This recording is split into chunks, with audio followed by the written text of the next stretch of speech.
السلام علیکم ورحمۃ اللہ وبرکاتہ۔ یا رب لک الحمد کما ینبغی لجلال وجهک العظیم سلطانک۔ الحمد للہ رب العالمین، الصلاۃ والسلام علی اشرف الانبیاء والمرسلین۔ رب اشرح لی صدری ویسر لی امری واحلل عقدۃ من لسانی یفقهوا قولی۔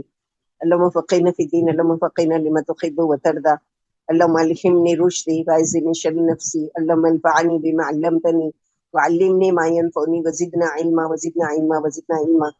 اللهم انی اعوذ بک من علم لا ينفع ومن قلب لا يخشع ومن نفس لا تشبع ومن دعوة لا يستجاب لها۔ اللہ سبحانہ و تعالیٰ کا احسان ہے، اللہ کا شکر ہے، الحمدللہ کہ قریب ہے ہم قرآن کے مکمل کرنے میں۔ چند پارے رہ گئے ہمارے، اللہ تعالیٰ قبول کرے اور ہم سب کے لیے آسانی کرے، اور سب سے بڑی چیز ہے کہ ہمارے اعمال میں اللہ تعالیٰ اس کو محفوظ کر دے۔ سننے والے تو بہت ہیں اور پڑھنے والے بھی ہم بہت ہیں، لیکن اللہ تعالیٰ ہم کو عمل میں ڈھال دے اس قرآن کو ہمارے لیے، آمین یا رب العالمین۔ آج 26واں پارہ شروع ہو رہا ہے اللہ کے فضل و کرم سے، الحمدللہ۔ اللہ سبحانہ و تعالیٰ کا احسان ہے، اللہ کا بہت زیادہ شکر۔ اللہم لک الحمد کلو ولک الشکر کلو، اللہم لک الحمد اللہم لک الحمد کلو ولک الشکر کلو یا ارحم الراحمین۔ الحمدللہ علی نعمت القرآن۔ اللہ کا بہت احسان ہے کہ قرآن جیسی عظیم نعمت دی، اللہ ہم اس پر ایمان لائے، اور اس کی باقی کی دوسری کتابوں پر بھی ہمارا ایمان ہے یا رب۔ ہمارے اس ایمان کو قبول کیجئے کہ ہم ساری چیز ہمارا ایمان ہے۔ اعوذ باللہ من الشیطان الرجیم، بسم اللہ الرحمن الرحیم۔ سورہ احقاف ایک جگہ کا نام ہے، ٹیلے کا نام ہے، جو بھی ہے سورہ میں آئے گا انشاءاللہ بسم اللہ۔ مکی صورتیں ہیں، مکی صورتوں کا مضمون یہ ہوتا ہے کہ اللہ سبحانہ و تعالیٰ کی پہچان اس میں کروائی جاتی ہے، اللہ تعالیٰ کی نشانیاں بتائی جاتی ہیں، اور پھر ان سے سوال کیا جاتا ہے کہ یہ ساری کائنات کی چیزیں دیکھ کر بھی تم کو یہ ہوش میں کیوں نہیں آتے کہ یہ سب کس نے بنایا، یا یہ اپنے آپ تو کوئی چیز نہیں بن جاتی ہے نا۔ دنیا کے سارے کام تم کو محنت کرنی پڑتی ہے، جب جا کے بن جاتا ہے نا۔ مثلاً کھانا بنانا ہے، اب میں کچن میں جاؤں بھی نہیں، کچھ محنت بھی نہیں کروں، اور بس میں بول دوں کہ کھانا بن جا، تو کیا بن جائے گا جب تک کہ اس کے لیے محنت نہیں کریں گے۔ تو اللہ سبحانہ و تعالیٰ نے کیا ایسے ہی عبث پیدا کر دیا؟ اللہ تعالیٰ نے کہ بے شک اللہ کے کلمہ کن سے پیدا ہوتا ہے ہر چیز جو بھی بنائی ہے، لیکن بنانے والے کن آج کسی کے اختیار میں ہے کہ وہ کسی کے لیے کوئی کام کے لیے بولے کہ ہو جا اور وہ ہو جاتا ہے؟ یہ کوئی بھی نہیں کر سکتا نا، دنیا کی بڑی سے بڑی طاقت وہ کوئی بھی نہیں کر سکتا، نہ بے جان بت کر سکتے ہیں، نہ کوئی وہ جو دنیا سے فوت ہو چکے ہیں، کوئی بھی نہیں کر سکتا سوائے اللہ کی ذات کے۔ تو ہمارا ایمان اللہ پر ہونا چاہیے کہ ساری کائنات کے تنہا اور اکیلے مالک جو ہے وہ اللہ سبحانہ و تعالیٰ ہے، باقی سارے انڈر جو ہے ان کے وہ سب محتاج ہیں اللہ تعالیٰ کے۔ نحن فقراء الی اللہ، ہم سب اللہ کے محتاج ہیں، اللہ کے فقیر ہیں۔ بسم اللہ الرحمن الرحیم، حامیم تنزیل الکتاب من اللہ العزیز الحکیم، ما خلقنا السماوات والارض وما بینہما الا بالحق واجل مسمى والذین کفروا عما انذروا معرضون۔ قل أرأيتم ما تدعون من دون الله أروني ماذا خلقوا من الأرض أم لهم شرك في السماوات ائتوني بكتاب من قبل هذا أو أثارة من علم إن كنتم صادقين ومن أضل ممن يدعو من دون الله من لا يستجيب له إلى يوم القيامة وهم عن دعائهم غافلون وإذا حشر الناس كانوا لهم أعداء وكانوا بعبادتهم كافرين۔ یہ کتاب بڑی عزت و حکمت والے اللہ کی طرف سے اتاری گئی ہے۔ ہم نے آسمان و زمین اور ان کی تمام درمیانی چیزیں ایک مصلحتی سے اور مقررہ مدت تک کے لیے پیدا کی ہے، اور کافر جن باتوں سے ڈرائے جاتے ہیں ان سے منہ پھیر لیتے ہیں۔ فرمائیے بھلا بتاؤ تو صحیح، اللہ کے سوا جنہیں تم پکارتے ہو مجھے بھی تو دکھاؤ کہ انہوں نے زمین کا کون حصہ بنایا ہے، ان کا آسمانوں میں کچھ حصہ ہے؟ اگر تم سچے ہو تو اس سے پہلے کی کوئی کتاب یا کوئی معقول علم میرے پاس لے کر آؤ، اور اس سے بڑھ کر اور کون گمراہ ہوگا جو اللہ کو چھوڑ کر ایسوں کو پکارتا ہے جو قیامت تک بھی اسے جواب نہیں دیں گے، بلکہ وہ تو ان کی پکار سے بھی محض بے خبر ہے، اور جب لوگ اٹھائے جائیں گے تو یہ ان کے دشمن بن جائیں گے اور ان کی پوجا پاٹ کا صاف انکار کر دیں گے۔ تو ہمارے وہاں جو ایک مسلمان طبقہ ہے ان کا عقیدہ ہے کہ نہیں، ہم تو بتوں کی پوجا نہیں کرتے، لیکن وہی ہے کہ کسی ہندو شاعر نے یہ لکھا ہے کہ ہم جو بیٹھے کی اور کھڑے کی پوجا کرتے، تم لیٹے کی پوجا کرتے، تو تم میں اور ہم میں فرق کیا ہے؟ تو واقعی یہ جو اس نے کہا، اس کا کہنا ہے وہ سچ تھا. آج ہمارے وہاں بھی یہی ہے، تو کم از کم ان کو جو جاتے ہو اور پکارتے ہو جہاں بھی مزاروں پر یا قبروں پر، اور ان کو پکارتے رہتے ہو، وہ کیا تمہاری اول تو سنتے ہی نہیں، اور بالفرض اگر سن بھی لیں تو تم کو کوئی جواب، کیونکہ وہ خود اللہ کے محتاج ہے. اگر وہ کوئی چیز کا اختیار رکھتے تو دنیا سے جانا ہی پسند نہیں کرتے، کیونکہ موت سب کے لیے بھاری ہے، موت سب کے لیے ناپسندیدہ ہے. لیکن جب جس کا وقت آیا وہ چلے گئے. تو اسی طرح اللہ سبحانہ و تعالیٰ یہاں کھول کھول کر بیان کرتے ہیں کہ کس طرح سے تم کہاں پھرے جاتے ہو. وَإِذَا تُتْلَىٰ عَلَيْهِمْ آيَاتُنَا بَيِّنَاتٍ قَالَ الَّذِينَ كَفَرُوا لِلْحَقِّ لَمَّا جَاءَهُمْ هَٰذَا سِحْرٌ مُّبِينٌ أَمْ يَقُولُونَ افْتَرَاهُ قُلْ إِنِ افْتَرَيْتُهُ فَلَا تَمْلِكُونَ لِي مِنَ اللَّهِ شَيْئًا هُوَ أَعْلَمُ بِمَا تُفِيضُونَ فِيهِ كَفَىٰ بِهِ شَهِيدًا بَيْنِي وَبَيْنَكُمْ وَهُوَ الْغَفُورُ الرَّحِيمُ قُلْ مَا كُنتُ بِدْعًا مِّنَ الرُّسُلِ وَمَا أَدْرِي مَا يُفْعَلُ بِي وَلَا بِكُمْ إِنْ أَتَّبِعُ إِلَّا مَا يُوحَىٰ إِلَيَّ وَمَا أَنَا إِلَّا نَذِيرٌ مُّبِينٌ. اور جب انہیں ہماری واضح آیتیں پڑھ کر سنائی جاتی ہیں تو کافر اپنے پاس حق آ جانے کے بعد کہہ دیتے ہیں یہ تو کھلا جادو ہے، بلکہ کہتے ہیں کہ اسے اس نے گھڑ لیا. فرما دیجیے اگر میں نے اسے گھڑ لیا ہوتا تو تم میرے بارے میں اللہ کی طرف سے کوئی اختیار نہیں رکھتے، یعنی اللہ تعالیٰ مجھے خود پکڑ لیتے اگر اللہ کی طرف کا کلام میں اپنے نام سے لگاتا. تو تم اس قرآن کے بارے میں جو کچھ کہہ سن رہے ہو اسے اللہ خوب جانتے ہیں، میرے اور تمہارے درمیان اسی کا گواہ ہونا کافی ہے، وہ بخشنے والے اور انتہائی مہربان ہے. فرما دیجیے میں کوئی نیا رسول تو ہوں نہیں، اور مجھے معلوم نہیں کہ میرے اور تمہارے ساتھ کیا کیا کیا جائے گا. میں تو صرف وحی کی پیروی کرتا ہوں، اور میں تو محض یعنی کھلم کھلا جھنجھوڑ دینے والا ہوں. تو یہاں پر جو اللہ کے نبی صلی اللہ علیہ وسلم کو کہا جاتا ہے کہ وہ بگڑی بنانے والے اور بھر دو جھولی میری یا محمد اور یہ ساری چیزیں، تو یہ یہاں پر اللہ سبحانہ و تعالیٰ آپ صلی اللہ علیہ وسلم کی زبانی کہلوار ہے. وما ادری ما یفعل بی ولا بکم، مجھے بھی نہیں معلوم ہے کہ میرے ساتھ کیا معاملہ کیا جائے گا. جب آیت لیغفر لک اللہ اتری جس میں بتایا گیا کہ اللہ نے آپ کے سارے گناہ معاف فرما دیے، ایک صحابی نے پوچھا اللہ کے رسول یہ تو معلوم ہو گیا کہ آپ کے ساتھ کیا ہوگا، لیکن اللہ ہمارے ساتھ کیا کریں گے؟ آخر لیدخل المؤمنین سورہ فتح کی آیت اتری، یعنی تاکہ اللہ مومن مردوں اور عورتوں کو بہشتوں میں لے جائے جن کے نیچے نہریں بہتی ہیں. ایک صحیح حدیث میں صحابہ نے آپ کو مبارکباد پیش کی اور پوچھا ہمارے لیے یہ کیا ہے؟ اس پر اللہ تعالیٰ نے یہ آیت اتاری جو ہم سورہ فتح میں پڑھیں گے انشاءاللہ. قل أرأيتم إن كان من عند الله وكفرتم به وشهد شاهد من بني إسرائيل على مثله فآمن واستكبرتم إن الله لا يهدي القوم الظالمين. وقال الذين كفروا للذين آمنوا لو كانوا خيرا ما سبقونا إليه وإذ لم يهتدوا به فسيقولون هذا إفك قديم ومن قبله كتاب موسى إماما ورحمة وهذا كتاب مصدق لسانا عربيا لينذر الذين ظلموا وبشرى للمحسنين. ان الذين قالوا ربنا الله ثم استقاموا فلا خوف عليهم ولا هم يحزنون اولئك اصحاب الجنة خالدين فيها جزاء بما كانوا يعملون اللهم اجعلنا منهم. فرما دیجئے بھلا بتاؤ تو صحیح اگر قرآن اللہ کی طرف سے ہوا اور تم نے اسے نہیں مانا اور ایک اسرائیلی اس کی گواہی بھی دے چکا ہو اور ایمان بھی لا چکا ہو، تم نے غرور سے کام لیا ہو تو تم ظالم ہو، اور اللہ ظالموں کو راہ نہیں دکھاتے. کافروں نے ایمان والوں سے کہا کہ اگر یہ دین اچھا ہوتا تو یہ لوگ اسے ہم سے پہلے اختیار نہ کرتے، اور چونکہ انہوں نے اس سے ہدایت نہیں پائی تو اب یہ کہہ دیں گے یہ تو پرانا جھوٹ ہے. اس سے پہلے موسیٰ علیہ السلام والی کتاب پیشوا اور رحمت والی تھی یعنی تورات، اور یہ کتاب تصدیق کرنے والی ہے جو عربی زبان میں ہے تاکہ ظالموں کو چوکنا کر دے، اور ایمان والوں کے لیے خوشخبری ہے. بلا شبہ جن لوگوں نے کہہ دیا کہ ہمارا رب اللہ ہے پھر اس پر جمے رہے تو انہیں نہ تو کوئی خوف ہوگا اور نہ غمزدہ ہوں گے. یہ جنت والے ہیں جہاں یہ اپنے عملوں کے بدلے ہمیشہ ہمیشہ رہیں گے. تو ان آیتوں سے کیا پتہ چلا کہ ایمان والوں کی تعریف کی گئی ہے کہ جو اللہ کو ایک مان لیتے ہیں اور پھر اس پر جم جاتے ہیں بالکل، پھر ان کو کوئی چیز ہلا نہیں پاتی. پھر یہ نہیں ہے کہ کبھی اللہ کو مان رہے ہیں پھر کچھ مصیبت آئی اور وہ آئی تو ڈاما ڈول ہونے لگے کہ پتہ نہیں یہ دین صحیح ہے یا نہیں، یا میں جو کر رہی ہوں وہ صحیح ہے یا نہیں. نہیں، استقامت جو بھی حالات آئے، ایک دفعہ کہہ دیا کہ اللہ ایک ہے اور ہم صرف اور صرف اسی کی عبادت کرتے ہیں، اب اس کے بعد ہمارا ایمان ڈاما ڈول نہیں ہونا چاہیے. ایسے ہی لوگوں کی تعریف کی اللہ تعالیٰ نے، تم الذین قالوا ربنا اللہ ثم استقاموا، جیسے پیچھے پڑھ چکے تتنزل علیہم الملائکۃ، پھر ان پر فرشتے اترتے ہیں اور وہ کہتے ہیں کہ لا خوف علیہم، یعنی کوئی خوف اور غم نہیں کرو، ہم تمہارے دنیا میں بھی دوست ہیں اور آخرت میں بھی تمہارے دوست ہوں گے. تو یہ جو غریب اور مسکین طبقے کے لوگ جیسے بلال، عمار اور صہیب، خباب وغیرہ، یہ سب ایمان لائے تو مشرکین مکہ ان کو طنز کرتے تھے. یعنی یہ قرآن واقعی سچا دین ہوتا تو سب سے پہلے تو ہم بڑے لوگ ایمان لاتے، یا یہ کیا تمہارے ساتھ جو غریب مسکین ہے، جن کی کوئی ہماری سوسائٹی میں کوئی حیثیت نہیں ہے، وہ ایمان لاتے ہیں تو کون سی بڑی بات ہے؟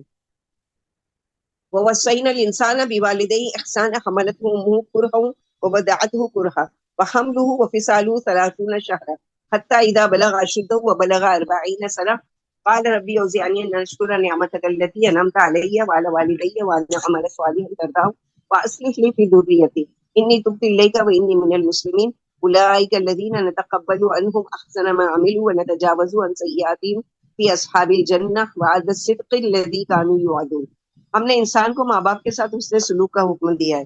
اس کی ماں نے اسے تکلیف برداشت کر کے پیٹ میں رکھا اور تکلیف ہی سہ کر جنا. اس کے حمل کی اور دودھ چھڑانے کی مدت 30 ماہ ہے، یعنی پیدائش سے لے کے دودھ چھڑانے کی عمر تک مہینہ جو ہے وہ کتنا ہے؟ 30 مہینہ ہے. یہاں تک کہ جب وہ اپنی پوری قوت کو پہنچ جاتا ہے اور 40 سال کا ہو جاتا ہے تو کہتا ہے اے میرے رب مجھے توفیق عطا فرما کہ میں آپ کی نعمت کا شکر ادا کروں جس سے آپ نے مجھے اور میرے والدین کو نوازا ہے، اور آپ کی رضا والے نیک عمل کروں اور میری اولاد کی بھی اصلاح فرما. میں آپ کے آگے توبہ کرتا ہوں اور فرما بردار ہوں. یہی وہ ہیں جن کے نیک عمل ہم قبول فرما کر ان کی برائیوں سے درگزر کر دیں گے کہ اس سچے وعدے کے مطابق جس کا ان سے وعدہ کیا جا چکا ہے جنت والوں میں سے ہوں گے. تو جہاں بھی اللہ تعالیٰ اپنے حقوق کا ذکر کرتے ہیں کہ میں رب ہوں تمہارا، اور وہ وہاں پر فوراً ہی والدین کا. تو یاد رکھیے کہ رشتے میں سب سے پہلا جو حق ہے اللہ تعالیٰ کے بعد وہ ہے والدین کا، کہ ان کے ساتھ حسن سلوک کرنے کے لیے کہا جاتا ہے، اور اسپیشلی ماں کے لیے. یعنی والدین کے ساتھ احسان کرنے کا حکم دیا گیا، خاص طور پر ماں کی مشقت کا ذکر کیا گیا کہ ایک بچہ پورا ماں پر ہی ڈیپینڈ ہوتا ہے. وہ اس کو دودھ پلاتی ہے، گندگی صاف کرتی ہے، راتوں کو جاگ جاگ کر بہت سخت محنت کر کے، کبھی کبھی اپنی صحت کی بھی پرواہ نہیں کرتی ہے، یعنی خود بیمار ہوتی ہے لیکن وہ بچے کو کیئر کر رہی ہوتی ہے. اس لیے نبی صلی اللہ علیہ وسلم نے ماں کے ساتھ حسن سلوک کو جہاد سے بھی زیادہ اہم قرار دیا ہے. اور ماں کا درجہ، جیسے کہ ایک صحابی نے آ کر پوچھا یا رسول اللہ سب سے زیادہ مجھ پر کس کا حق ہے؟ تو آپ صلی اللہ علیہ وسلم نے فرمایا تمہاری ماں کا حق ہے. پھر پوچھا، پھر کہا تمہاری ماں کا حق ہے. پھر پوچھا، پھر کہا تمہاری ماں کا حق ہے. پھر پوچھا، یعنی ان کو بے چینی ہو رہی کہ کیا خالی ماں کا؟ تو پھر آپ صلی اللہ علیہ وسلم کہتے ہیں کہ پھر تمہارے باپ کا.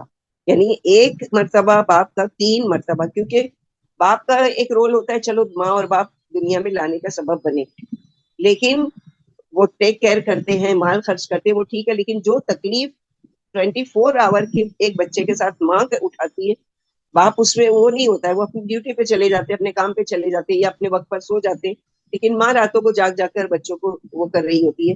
اسی لیے قدردانی کی گئی ہے ماں کی، کیونکہ بعض مرتبہ ماں باپ کی دیکھ بھال کرنے والا، ان کی ضروریات کو پوری کرنے والا کوئی نہیں ہوتا، اور آپ اکیلے ان کی اولاد ہیں یا اور اولادیں ہیں مگر ایک دوسرے پر ڈالتے رہتے ہیں.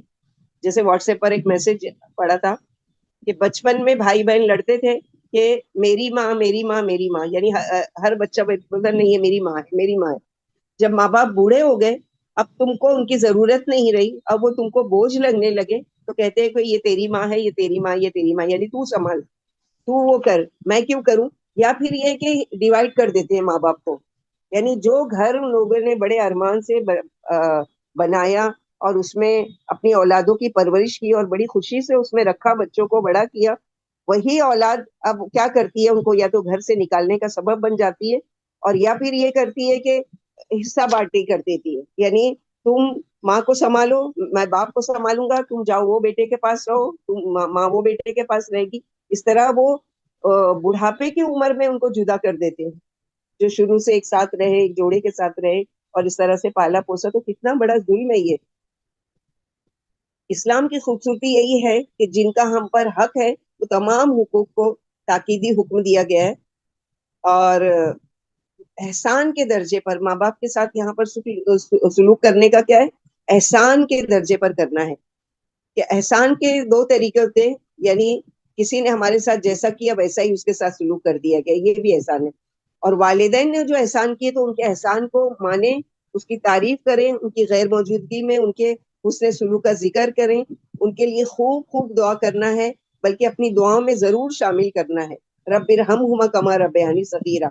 یہاں پر جو حکم دیا گیا کہ 40 سال کے ہونے پر عمر کا ایک پختگی کی عمر ہوتی ہے، اب جو بچہ بڑا ہو کر اب وہ خود باپ بن گیا یا بیٹی ہے وہ ماں بن گئی، اب اس کو احساس ہوتا ہے کہ ماں باپ کی قدر کیا ہوتی ہے. تو یہاں پر جو ہے پختگی کی عمر، خصوصاً والدین کے لیے دعا کرنا ہے، جیسے یہاں پر ہے کہ اے میرے رب مجھے توفیق دیجیے کہ میں آپ کا شکر ادا کروں جو نعمت آپ نے مجھے دی ہے اور جو میرے والدین پر دی ہے، کہ اولاد کی شکل میں میرے ماں باپ کو دیا مجھے، اور مجھے دیا میری اولاد کو، یعنی واصلی لی فی ذریتی، میری اولاد کی. تو جن کے بچے بگڑے ہوئے ہیں، جو ان کی بات نہیں سنتے ہیں، وہ خود یہ دعا ضرور کیا کریں.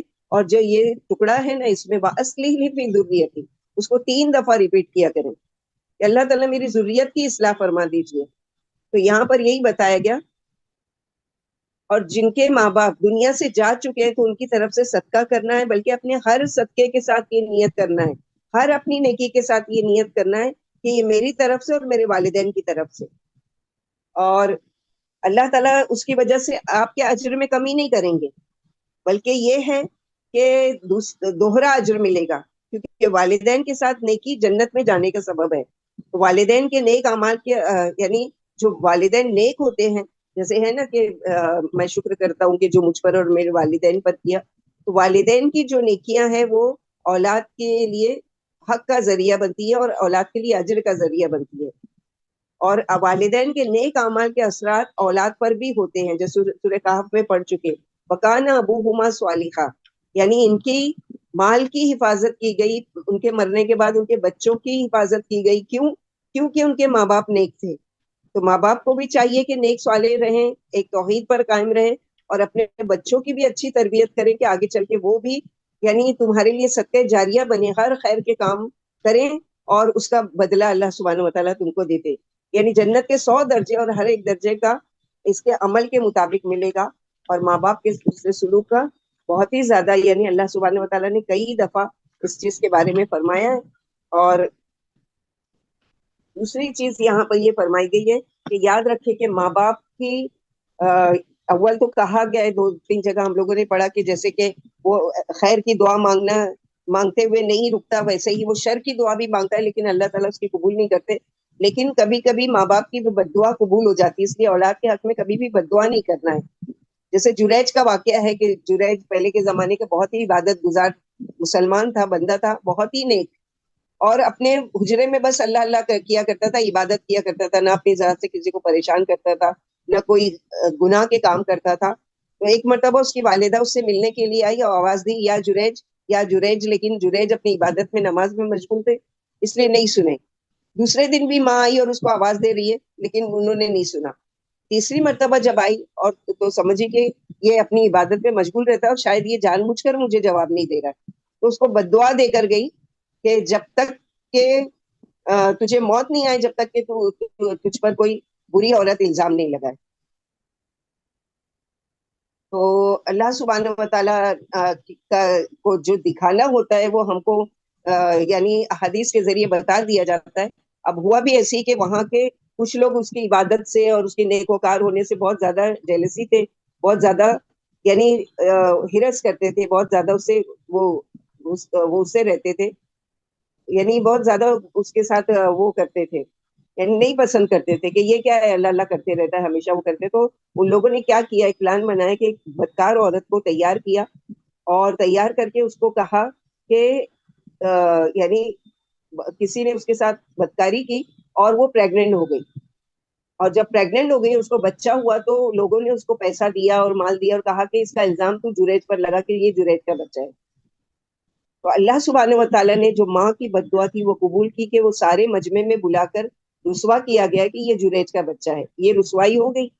اللہ سبحانہ و تعالیٰ نیکوکاروں کا اجر ضائع نہیں کرتے، لیکن ان کی برات کا بھی اللہ نے انتظام کیا کیونکہ اللہ کے نیک بندے تھے، اللہ کی عبادت کرنے والے.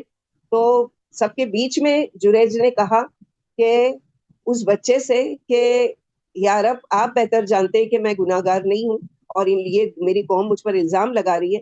تو اس بچے کو اللہ تعالیٰ نے گویائی دی اور اس نے کہا کہ میں جریج کا نہیں فلاں چرواہے کا بچہ ہوں.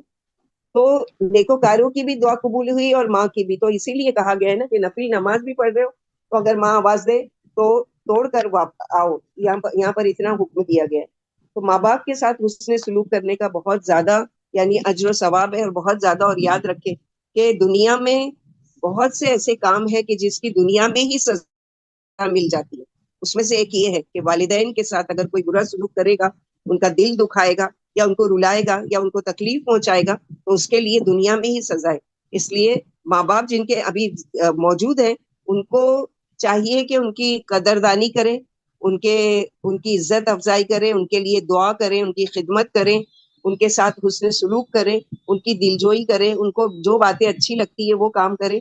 یہ ساری چیزیں. اور جو دنیا سے چلے گئے، اپنی دعا میں خاص ان کے لیے یا رب میرے ماں باپ کے درجات بلند کیجیے، ان کی مغفرت کیجیے، ان پر سے قبر کے عذاب اٹھائیے، ان کی قبروں کو جنت کے باغوں میں سے ایک بات بنائیے. بہت ڈیٹیل ہے اس میں والدین کے لیے.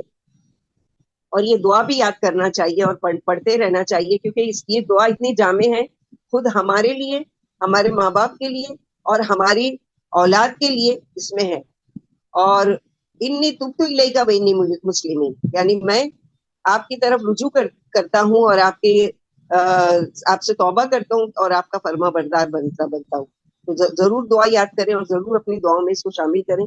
یہاں پر جو بتایا گیا کہ ماں کا حمل اور دودھ پلانے کی جو 6 ماہ ہے، ایک دفعہ ایک جہانی نے کسی عورت سے نکاح کیا، اس عورت کے 6 ماہ بعد بچہ پیدا ہو گیا. اس کا شوہر عثمان رضی اللہ عنہ کے پاس آئے اور واقعہ بیان کیا کہ میرے وہاں 6 مہینے میں بچہ پیدا ہو گیا. یعنی یہ نعوذ باللہ زنا کی اولاد تو نہیں ہے. آپ نے اسے بلا بھیجا. جب وہ آنے لگی تو اس کی ہمشیرہ رونے لگی. وہ انہیں سمجھانے لگی کہ کیوں روتی ہو، یعنی اب مجھ پر زنا کی حد لگائی جائے گی. اس ڈر سے اس کی بہن رونے لگی. تو وہ کہنے لگی اللہ کی قسم میں کسی شخص سے نہیں ملی، نہ میں نے کبھی کوئی غلط کام کیا ہے. انتظار کرو میرے بارے میں اللہ کا کیا فیصلہ آتا ہے. آخر عثمان رضی اللہ عنہ نے رجم کا حکم صادر کر دیا. یعنی یہ زانیہ ہے کہ اس کے وہاں 6 مہینے میں کیسے بچہ پیدا ہو گیا، اور رجم کا حکم دے دیا. جب علی رضی اللہ عنہ کو خبر ہوئی تو دوڑے امیر المومنین کے پاس پہنچے، پوچھا کیا حکم آپ نے صادر کیا ہے؟ فرمایا رجم کا. 6 مہینے بعد بچہ پیدا ہوا ہے، لا محالہ زنا کی اولاد ہے. علی رضی اللہ عنہ نے تینوں مذکورہ بالغ آیتیں پیش کر کے فرمایا کہ حمل کی کم سے کم مدت 6 ماہ ہے. وہ عورت پاک دامن ہے. عثمان رضی اللہ عنہ کو ماننا پڑا. آپ آدمی دوڑایا کہ جلدی سے اس عورت کو بلا لاؤ، لیکن افسوس وہ سنسار کی جا چکی تھی. اور کہتے ہیں کہ بچہ بالکل اپنے باپ کے مشابہ تھا. اس کا باپ یعنی متوفیہ کا شوہر بھی پھر ایک ناسور میں مبتلا ہو گیا، جس سے وہ بھی گھلتے گھلتے مر گیا. اس نے بلا وجہ اپنی بیوی پر الزام لگایا نا، تو اللہ تعالیٰ نے اس کو اس طرح کی سزا دی. تو معلوم ہوا کہ انسان کو 40 سال کی عمر میں پرخلوص توبہ کرنی چاہیے اور اسرن اور دینی کاموں میں دلچسپی لینی چاہیے اور اس پر جم جانا چاہیے. جیسے کہ اللہ کے نبی صلی اللہ علیہ وسلم تشہد میں پڑھنے کے لیے صحابہ کرام کو یہ دعا سکھائی تھی، اللہم الف بین قلوبنا واصلح ذات بیننا واہدنا سبل السلام ونجنا من الظلمات الى النور وجنبنا الفواحش ما ظهر منها وما بطن وبارك لنا في اسماعنا وابصارنا وقلوبنا وازواجنا وذرياتنا وتب علينا انك انت التواب الرحيم وجعلنا شاکرین نعمتک منیبین بها علیک قائلیها واتممها علینا. جبریل علیہ السلام فرماتے کہ انسان کی تمام نیکیاں اور برائیاں لائی جائیں گی اور ایک ایک نیکی کو ایک ایک برائی کے مقابلے میں رکھا جائے گا. اگر اس کی برائی کے مقابلے میں ایک نیکی بھی بچ گئی تو وہ اسی سے جنتی ہو جائے گا. اور آپ نے جبریل علیہ السلام سے پوچھا اور ایک بھی نیکی نہ بچی تو کیا ہوگا؟ فرمایا اللہ برائیوں سے درگزر فرمائیں گے. والذی قال لوالدیہ اف لکما اتعداننی ان اخرج وقد خلت القرون من قبل وهما يستغيثان الله ويلك آمن إن وعد الله حق فيقول ما هذا إلا أساطير الأولين أولئك الذين حق عليهم القول في قد خلت من قبلهم من الجن والإنس إنهم كانوا خاسرين ولكل درجات مما عملوا وليوفيهم أعمالهم وهم لا يظلمون ويوم يعرض الذين كفروا على النار أذهبتم طيباتكم في حياتكم الدنيا واستمتعتم بها فاليوم تجزون عذاب الهون بما كنتم تستكبرون في الأرض بغير الحق وبما كنتم تفسقون. اب اپوزٹ مزاج کا ایک تو یہ ہے کہ والدین کا شکر ادا کر رہا ہے اور اللہ سے توفیق بھی مانگ رہا ہے کیونکہ وہ نیک اولاد ہے، لیکن اس کے برعکس ایک بگڑا ہوا بچہ ہے، نافرمان ہے، جس نے اپنے والدین سے یہ کہا کہ اف ہے تم پر. جیسے پڑھ چکے نا کہ جب وہ بڑھاپے کی عمر کو پہنچ جائے تو ان کو اف بھی نہ کرو. تو یہاں یہ کہتا ہے بگڑا ہوا کہ اف ہے تم پر، کیا تم مجھ سے یہی فرما رہو گے کہ میں قبر سے نکالا جاؤں گا، حالانکہ مجھ سے پہلے صدیاں گزر چکی ہے. اور یہ دونوں اللہ سے فریاد کر کے کہتے ہیں تیرے لیے خرابی ہو ایمان لیا یاد رکھو اللہ کا وعدہ سچا ہے. وہ جواب میں کہتا ہے یہ تو صرف پہلے لوگوں کے افسانے, یعنی ماں باپ نیک ہیں, بچے کو توحید کی دعوت دے رہے ہیں, تو بچہ کیا ہے, غصے سے کہتا ہے کہ توف ہے تم پر کہ مجھے بت پرستی سے روکتے ہو, مجھے ایک اللہ کی عبادت کی طرف بلاتے ہو. سابق جنوں اور انسانوں کی جماعتوں میں سے یہ بھی ہیں جن پر اللہ کا وعدہ صادق آ چکا. یقین مانو یہ نقصان اٹھانے والے ہیں, ہر ایک کو اپنے اپنے عملوں کے مطابق درجے ملیں گے تاکہ اللہ انہیں ان کے عملوں کا پورا پورا بدلہ عطا فرمائے اور ان پر ظلم نہ ہوگا. اور جس دن کافروں کو دوزخ پر پیش کیا جائے گا اور کہا جائے گا کہ تم اپنی نیکیاں اپنی دنیاوی زندگی میں ہی ختم کر چکے اور ان سے فائدہ اٹھا چکے, آج تمہیں ذلت والے عذاب کی سزا دی جائے گی اس وجہ سے کہ تم ناحق دنیا میں غرور کرتے تھے اور اسی وجہ سے بھی کہ تم نافرمانیاں کرتے تھے. آج کے دور کے بڑے سے بڑے کسی ملینئر کو سوچ لے کہ وہ بہت چیریٹی کے کام کرتا ہے, کل کو قیامت کے دن اگر وہ توبہ کے بغیر مر جا رہا ہے تو اس کو اسی حال میں دیکھیں گے کہ اس کو گھسیٹ کر جہنم میں ڈالا جائے گا اور کہا جائے گا اللہ تعالیٰ کہ تم نے جو بھی نیکی کے خیر کے کام کیے تھے, چونکہ تم ایمان نہیں لائے تھے اس لیے تم کو دنیا میں اس کا بدلہ مل گیا, یعنی اور زیادہ مال میں ان کو بڑھا دیا اور زیادہ ان کو ساری نعمتیں اللہ تعالیٰ نے دے دی, لیکن آج ان کے لیے کوئی بھی حصہ نہیں ہے. یعنی اس دن اپنی دولت اور سب کچھ دنیا میں ہونے کے باوجود اس دن بے بس مجرم کی طرح کھڑے ہوں گے سر جھکائے ہوئے. نبی صلی اللہ علیہ وسلم نے فرمایا کہ اللہ نے 4 شخصوں پر عرش سے لعنت فرمائی ہے اور فرشتوں نے اس پر آمین کہی ہے. نمبر 1, وہ جو کسی غریب سے کہے کہ میرے ساتھ آ میں تجھے دوں گا اور جب وہ آ جائے تو صاف انکار کر دے اور کچھ بھی نہ دے, یعنی مذاق اڑائے نا غریب کا کہ آؤ میں تم کو دوں گا اور جب وہ آ گیا تو اس کو کچھ بھی نہ دے. نمبر 2, جو کسی پوچھنے والے کو جان بوجھ کر غلط مکان یا غلط راستہ بتاتا ہے. بہت سے لوگ ایسے ہی نا کہ اچھا ہے تھوڑا پریشان ہو تو سیدھا سیدھا راستہ کوئی بتانے کی بجائے کیا کہتے ہیں وہ ادھر سے چلے جاؤ ادھر سے چلے جاؤ اور پیچھے سے مذاق اڑا رہے ہوتے. نمبر 3, جو اپنے والدین کو مارے اور وہ تنگ آ کر شور و غل کرنے لگے. نمبر 4, اور جو اندھے کو جھوٹ موٹ ڈرائے کہ آگے کنواں ہے. یعنی دنیا میں اتنی سرکشی بڑھ گئی ہے کہ کوئی اندھا اور وہ ہے اس کا بھی مذاق اڑاتے اور اس کے ساتھ بھی اس طرح کرتے, یعنی سب کو برائی کے مطابق سزا ملے گی, اللہ کسی پر ذرہ برابر بھی ظلم نہیں کریں گے. وَاذْكُرْ أَخَا عَادٍ إِذْ أَنذَرَ قَوْمَهُ بِالْأَحْقَافِ وَقَدْ خَلَتِ النُّذُرُ مِنْ بَيْنِ يَدَيْهِ وَمِنْ خَلْفِهِ أَلَّا تَعْبُدُوا إِلَّا اللَّهَ إِنِّي أَخَافُ عَلَيْكُمْ عَذَابَ يَوْمٍ عَظِيمٍ. قَالُوا أَجِئْتَنَا لِتَأْفِكَنَا عَنْ آلِهَتِنَا فَأْتِنَا بِمَا تَعِدُنَا إِن كُنتَ مِنَ الصَّادِقِينَ. قَالَ إِنَّمَا الْعِلْمُ عِندَ اللَّهِ وَأُبَلِّغُكُم مَّا أُرْسِلْتُ بِهِ وَلَكِنِّي أَرَاكُمْ قَوْمًا تَجْهَلُونَ. فَلَمَّا رَأَوْهُ عَارِضًا مُسْتَقْبِلَ أَوْدِيَتِهِمْ قَالُوا هَٰذَا عَارِضٌ مُمْطِرُنَا بَلْ هُوَ مَا اسْتَعْجَلْتُم بِهِ رِيحٌ فِيهَا عَذَابٌ أَلِيمٌ تُدَمِّرُ كُلَّ شَيْءٍ بِأَمْرِ رَبِّهَا فَأَصْبَحُوا لَا يُرَىٰ إِلَّا مَسَاكِنُهُمْ كَذَٰلِكَ نَجْزِي الْقَوْمَ الْمُجْرِمِينَ. قوم عاد کے بھائی کو یاد کرو جب انہوں نے احقاف میں اپنی قوم کو ڈرایا. احقاف ایک ٹیلے کو کہا جاتا ہے, اور یاد رکھو آپ سے پہلے بھی ڈرانے والے آ چکے تھے اور آپ کے بعد بھی, اور کہا کہ اللہ کے سوا کسی کی عبادت نہ کروں, میں تم پر بڑے دن کے عذاب سے خطرہ محسوس کرتا ہوں. قوم نے کہا کہ آپ ہمارے پاس اب اس لیے آئے ہیں کہ ہمارے معبودوں سے ہمیں روک دیں, اب آپ ہم پر وہ عذاب لے آئیں جن کا آپ ہم سے وعدہ فرماتے ہیں. فرمایا یہ علم تو اللہ ہی کے پاس ہے, میں تو تمہیں پیغام میں رسالت پہنچا رہا ہوں, لیکن میرے خیال میں تم جہالت پر اتر پڑے ہو. پھر جب انہوں نے بادل کو اپنے میدانوں کی طرف آتا ہوا دیکھا تو کہنے لگے اسی بادل سے ہم پر بارش ہوگی, بلکہ یہ وہ عذاب ہے جس کی تم جلدی مچا رہے تھے. یہ ہوا ہے جس میں درد بھرا عذاب ہے جو اپنے رب کے حکم سے ہر چیز تباہ کر ڈالے گی. آخر وہ ایسے ہو گئے کہ ان کے مکانوں کے علاوہ اور کچھ بھی دکھائی نہیں دیتا تھا. ہم گناہ گاروں کو اسی طرح سزا دیتے ہیں. یہ لوگ احقاف میں سکونت پذیر تھے. احقاف ریت کے ٹیلوں کو کہا جاتا ہے, اس سے مطلق پہاڑ, غار اور حضر موت والی برہوت نامی وادی بھی مراد لی گئی ہے جہاں کافروں کے روحیں پھینک دی جاتی تھی.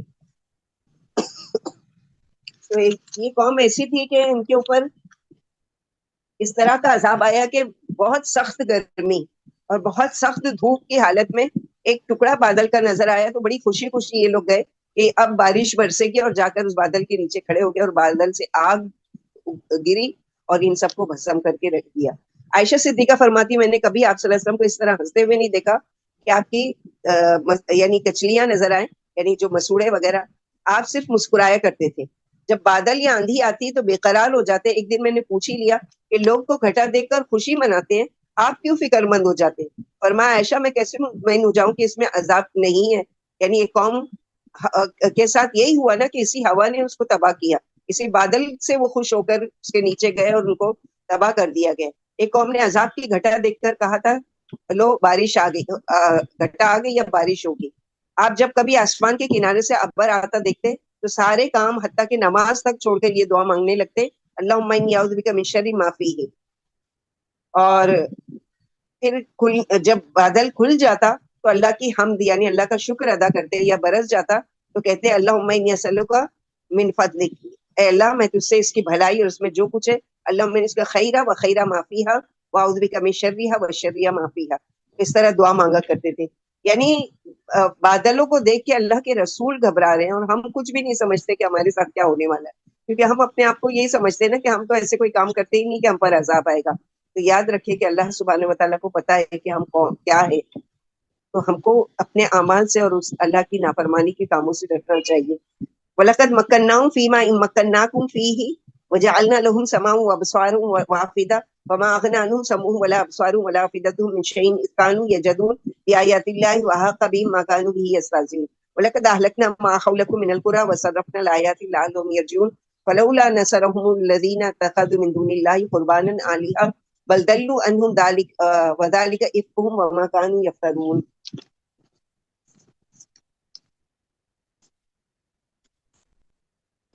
بلا شبہ ہم نے انہیں وہ قدرت دی تھی جو تمہیں نہیں دی، اور ہم نے انہیں کان، آنکھیں اور دل دیے، لیکن ان کے کانوں اور آنکھوں اور دلوں نے انہیں کچھ فائدہ نہیں دیا. جب وہ اللہ کی آیتوں کا انکار کرنے لگے اور جس کا وہ مذاق اڑایا کرتے تھے اسی نے انہیں آ گھیرا. ہم نے تمہاری نواحی بستیاں تباہ کر دی اور ہم نے نئے نئے طریقوں سے اپنی اپنی نشانیاں بیان کر دی تاکہ وہ نافرمانیوں سے باز آ جائیں. پھر ان کی انہوں نے کیوں مدد نہیں کی جن میں انہوں نے اللہ کے علاوہ اللہ کا قرب حاصل کرنے کے لیے اپنا معبود بنا رکھا تھا، بلکہ وہ تو ان سے گم ہو گئے. یہ ان کو جھوٹ اور افترا تھا جو اللہ سبحانہ وتعالیٰ نے یہاں بیان کیا ہے. وہی صرفنا الیک نفرا من الجن یستمعون القرآن فلما حضروا قالوا انصتوا فلما قضي ولوا الى قوم منذرين قالوا يا قومنا ان سمعنا كتابا انزل من بعد موسى مصدقا لما بين يديه يهدي الى الحق والى طريق مستقيم يا قومنا اجيبوا داعي الله وامنوا به يغفر لكم من ذنوبكم ويجركم من عذاب اليم ومن لا يجب داعي الله فليس بمعجز في الارض وليس له من دونه اولياء اولئک فی ضلال مبین. یاد کیجئے جبکہ ہم نے جنوں کی ایک جماعت کو آپ کی طرف متوجہ کر دیا جو قرآن سن رہے تھے. جب آپ کے پاس آ گئے تو کہنے لگے خاموش ہو جاؤ. پھر جب قرآن ختم ہو گیا تو وہ خبردار کرنے کے لیے اپنے قوم میں واپس چلے گئے. کہنے لگے بھائیوں، ہم نے وہ کتاب سن لی ہے جو موسیٰ علیہ السلام کے بعد اتری ہے، جو سابق الہامی کتابوں کو سچا مانتی ہے اور جو سیدھی راہ کی رہبری کرتی ہے. بھائیوں، اللہ کی طرف بلانے والے کی بات مانو اور اس پر ایمان لے آؤ تو تمہارے گناہ بخش دے گا اور تمہیں دکھ والے عذاب سے محفوظ رکھیں گے. اور جو اللہ کی طرف بلانے والے کا کہنا نہ مانے وہ دنیا میں اللہ کو عاجز نہیں کر سکتا اور اللہ کے سوا کوئی اور اس کا مددگار نہیں ہو سکتا. یہ لوگ کھلی گمراہی ہے. یہ واقعہ نخلا کا ہے. آپ صلی اللہ علیہ وسلم عشاء کی نماز پڑھ رہے تھے، جن آپ کے پاس آ کر کھڑے ہو گئے، یعنی جن وادیوں میں گھومتے پھرتے ہیں، تو جہاں قرآن سنا کہ آپ عشاء کی نماز میں قرآن پڑھ رہے ہیں تو کھڑے ہو کر غور سے سننے لگے. یہ نصیبین کے 7 جن تھے. ابن عباس فرماتے آپ صلی اللہ علیہ وسلم نے قرآن شریف جنوں کو سنانے کے لیے نہیں پڑھا تھا، نہ آپ نے جن دیکھے تھے. آپ صلی اللہ علیہ وسلم تو صحابہ کے ساتھ بازار اوقاز جا رہے تھے، چونکہ انگاروں کی وجہ سے شیطانوں اور آسمانی خبروں میں رکاوٹ ہو گئی تھی، جس کی انہوں نے اپنے ارباب حل و عقد کو خبر کی، جس پر انہوں نے کہا کہ ضرور کوئی نہ، یعنی پہلے آرام سے بادلوں میں جاتے تھے جن، اور وہاں کی باتیں جو اللہ تعالیٰ فرشتوں کو احکامات دیتے تھے دنیا میں آج کیا ہونے والا ہے، کس کی موت ہے، کس کے یہاں بچہ پیدا ہوگا، کس کے یہاں، وہ ساری چیزیں اس میں سے کوئی ایک بات سن لیتے تھے، باقی کو یعنی مار کے بھگایا جاتا تھا شہاب ثاقب سے، لیکن کچھ نہ کچھ سن لیا کرتے تھے. لیکن جب سے قرآن نازل ہوا ان کو کچھ بھی نہیں سننے ملتا تھا. تو ان کے بڑے نے، جنوں کے بڑے نے کیا کہا کہ ضرور کوئی نئی بات ہوئی ہے کہ اب ہم کو وہاں پر کچھ بھی سننے نہیں ملتا، جاؤ اور دیکھو کہ کون سی ایسی نئی بات ہوئی. تو یہ نکلے تحقیق کرنے کے لیے.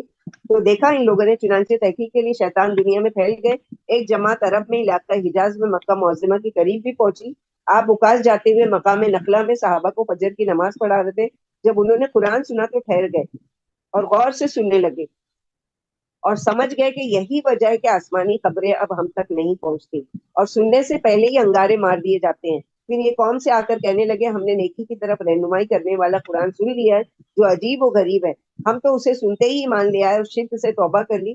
آپ کو اس واقعے کی خبر سورہ جن میں دی گئی. آگے سورہ جن 29 پارے میں پڑھیں گے. اس سے کیا پتہ چلتا ہے کہ جن بھی اللہ تعالیٰ کی مخلوق ہے.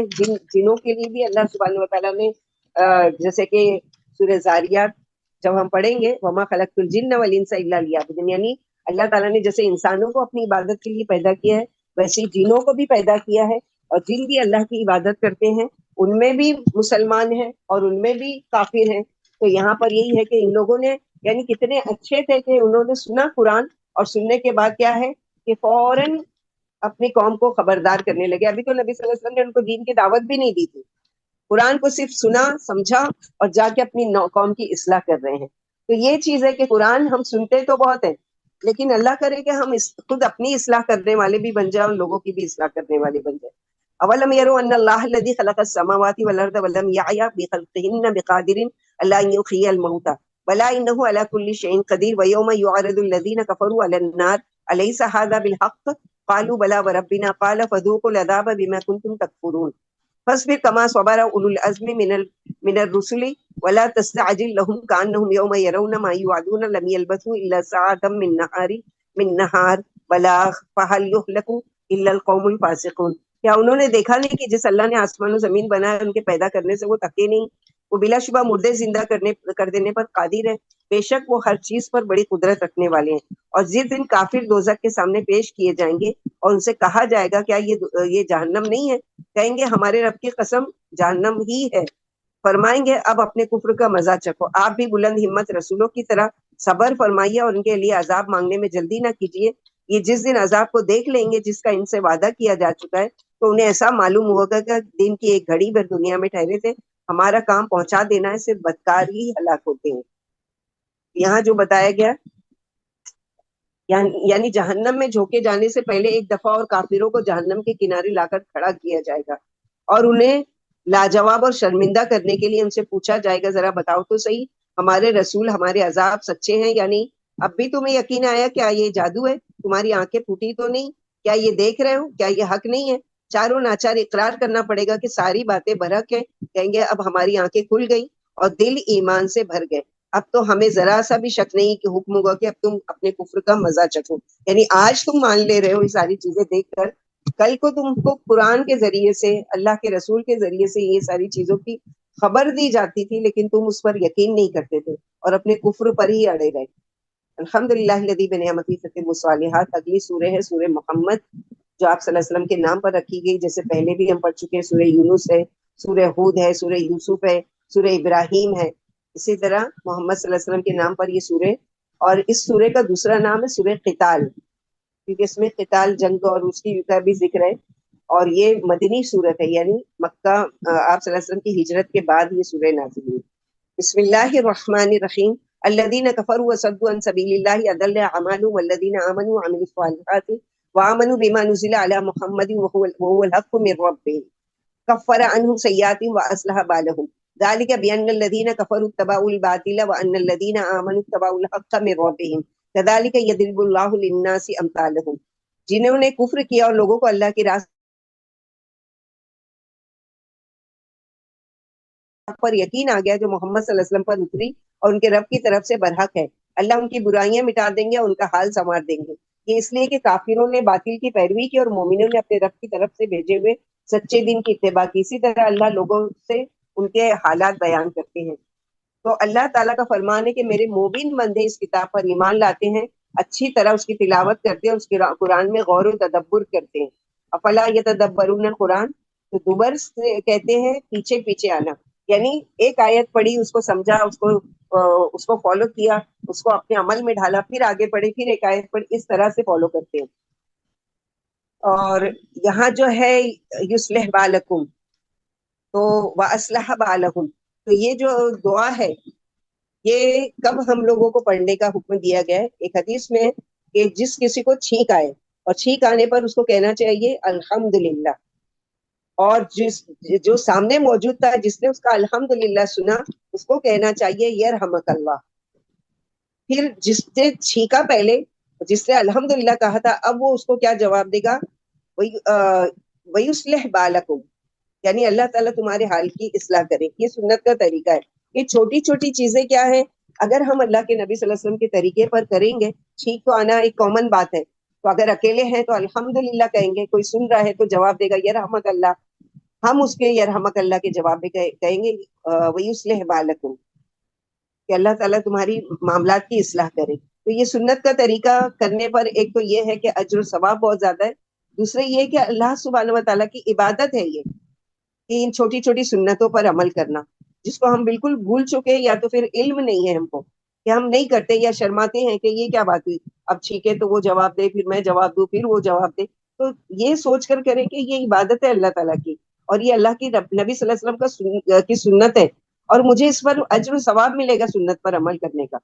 فَإِذَا لَقِيتُمُ الَّذِينَ كَفَرُوا فَضَرْبَ الرِّقَابِ حَتَّى إِذَا أَثْخَنْتُمُوهُمْ فَشُدُّوا الْوَثَاقَ فَإِمَّا مَنًّا بَعْدُ وَإِمَّا فِدَاءً حَتَّى تَضَعَ الْحَرْبُ أَوْزَارَهَا ذَلِكَ وَلَوْ يَشَاءُ اللَّهُ لَانتَصَرَ مِنْهُمْ وَلَكِنْ لِيَبْلُوَ بَعْضَكُمْ بِبَعْضٍ وَالَّذِينَ قُتِلُوا فِي سَبِيلِ اللَّهِ فَلَنْ يُضِلَّ أَعْمَالَهُمْ سَيَهْدِيهِمْ وَيُصْلِحُ بَالَهُمْ وَيُدْخِلُهُمُ الْجَنَّةَ عَرَّفَهَا لَهُمْ يَا أَيُّهَا الَّذِينَ آمَنُوا إِن تَنصُرُوا اللَّهَ يَنصُرْكُمْ وَيُثَبِّتْ أَقْدَامَكُمْ وَالَّذِينَ كَفَرُوا فَتَعْسًا لَهُمْ وَضَلَّ أَعْمَالُهُمْ ذَلِكَ بِأَنَّهُمْ كَرِهُوا مَا أَنزَلَ اللَّهُ فَأَحْبَطَ أَعْمَالَهُمْ.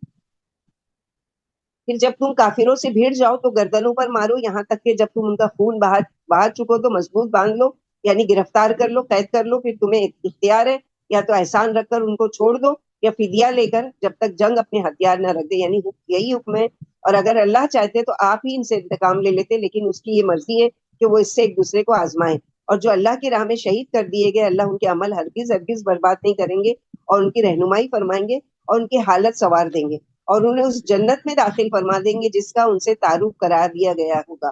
اے ایمان والو، اگر تم اللہ کے دین کی مدد کرو گے تو وہ تمہاری مدد فرمائیں گے اور تمہیں ثابت قدمی عطا فرمائیں گے، اور کافروں کے لیے بربادی ہو اور اللہ ان کے عمل ضائع فرما دیں گے، یہ اس لیے کہ انہیں اللہ کی نازل کردہ چیزیں بری معلوم ہوئی، لہٰذا اس نے ان کے عمل غارت کر دیے. تو بہت ساری اس آیت میں سیکھنے کی باتیں ہیں. سب سے پہلے یہ کہ ان تنصروا اللہ ینصرکم، اگر اللہ کی تم مدد کرو گے تو اللہ تمہاری مدد کریں گے. تو اللہ کی ہم کیسی مدد کر سکتے ہیں؟ مثلا یہ کہ قرآن جو پڑھ رہے ہیں وہ دوسروں تک پہنچانا ہے، اس کو سمجھانا ہے، اس کے طریقے پر خود عمل کرنا ہے، دوسروں کو عمل کے بارے میں بتانا ہے. پھر اسی طرح جو غریب مسکین ہے، اللہ چاہے تو ان کو دے سکتے تھے، ان کو بھی غنی بنا سکتے تھے، لیکن اللہ تعالیٰ نے تم کو چنا کہ تم کیا کرو کہ ان کی مدد کرو، ان کے زکوٰۃ اور خیرات اور صدقات کے ذریعے. اس طرح سے بھی اللہ کی مدد. پھر اللہ کے دین کی خدمت، اللہ کے دین کے لیے مال کا خرچ کرنا، اللہ کے دین کے لیے اپنے علم کو خرچ کرنا، دین کو آگے پھیلانے کے لیے اس میں محنت کرنا، یہ ساری ہے. اللہ تعالیٰ چاہتے تو کئی دفعہ بتا چکے نا کہ ہم چاہتے تو سب کو ایک ہی امت بنا دیتے، یعنی سبھی اسلام پر ہوتے، سبھی توحید پر ہوتے، لیکن پھر تمہاری آزمائش کیا ہوتی، تمہاری محنت اس میں کیا ہوتی. تو تم کو اگر اللہ تعالیٰ نے توفیق دی ہے تو یہ کیا کرو کہ اس نیت سے مدد کرو کہ اللہ سبحانہ و تعالیٰ نے مجھ پر یہ ذمہ داری ڈالی ہے، کیونکہ یہ ذمہ داری کسی ایک کی نہیں ہے، ہر ایک مومن مرد اور عورت پر ہے کہ وہ کسی نہ کسی شکل میں ضرور اس دین کی خدمت کا کام کرے. تو اگر ہم چاہتے کہ اللہ تعالیٰ ہماری مدد کرے تو اللہ سبحانہ و تعالیٰ کے کاموں میں لگ جانا چاہیے، اور اللہ سبحانہ و تعالیٰ اس کے لیے وہ. دوسری چیز یہاں جو بتائی گئی ہے کہ جنت کے گھروں کو تم ایسے پہچانو گے جیسے کہ تم دنیا میں اپنے گھروں کو پہچانتے ہو. تو یہاں پر جو بتایا گیا کہ جنت والے اپنے جنت کے گھر ایسے پہچانیں گے جیسے وہ دنیا میں اپنے گھر کو پہچان جاتے تھے.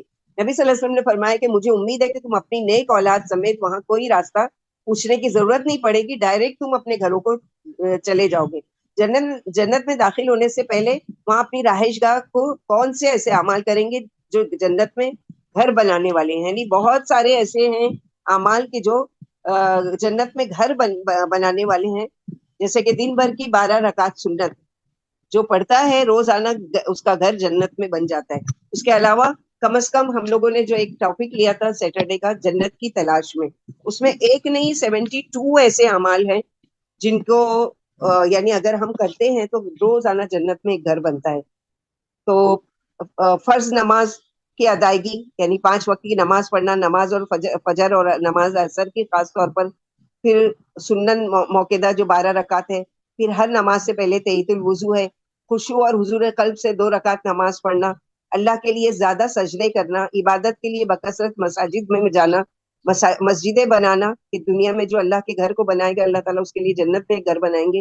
مؤذن کی پیروی کرنا، روزہ رکھنا، حج مبرور، جہاد فی سبیل اللہ، اللہ کی راہ میں خرچ کرنا، صدقہ و خیرات کرنا، تنگ دست سے درگزر کرنا، راستے سے تکلیف دہ چیز کا ہٹانا، جانور پر نیکی کرنا، یتیم کی کفالت کرنا، بیٹیوں کی کفالت اور تربیت کرنا، حسن اخلاق اور بحث و مباحثے سے پرہیز کرنا، جھگڑا حق پر ہوتے ہوئے بھی جھگڑا چھوڑ دینا.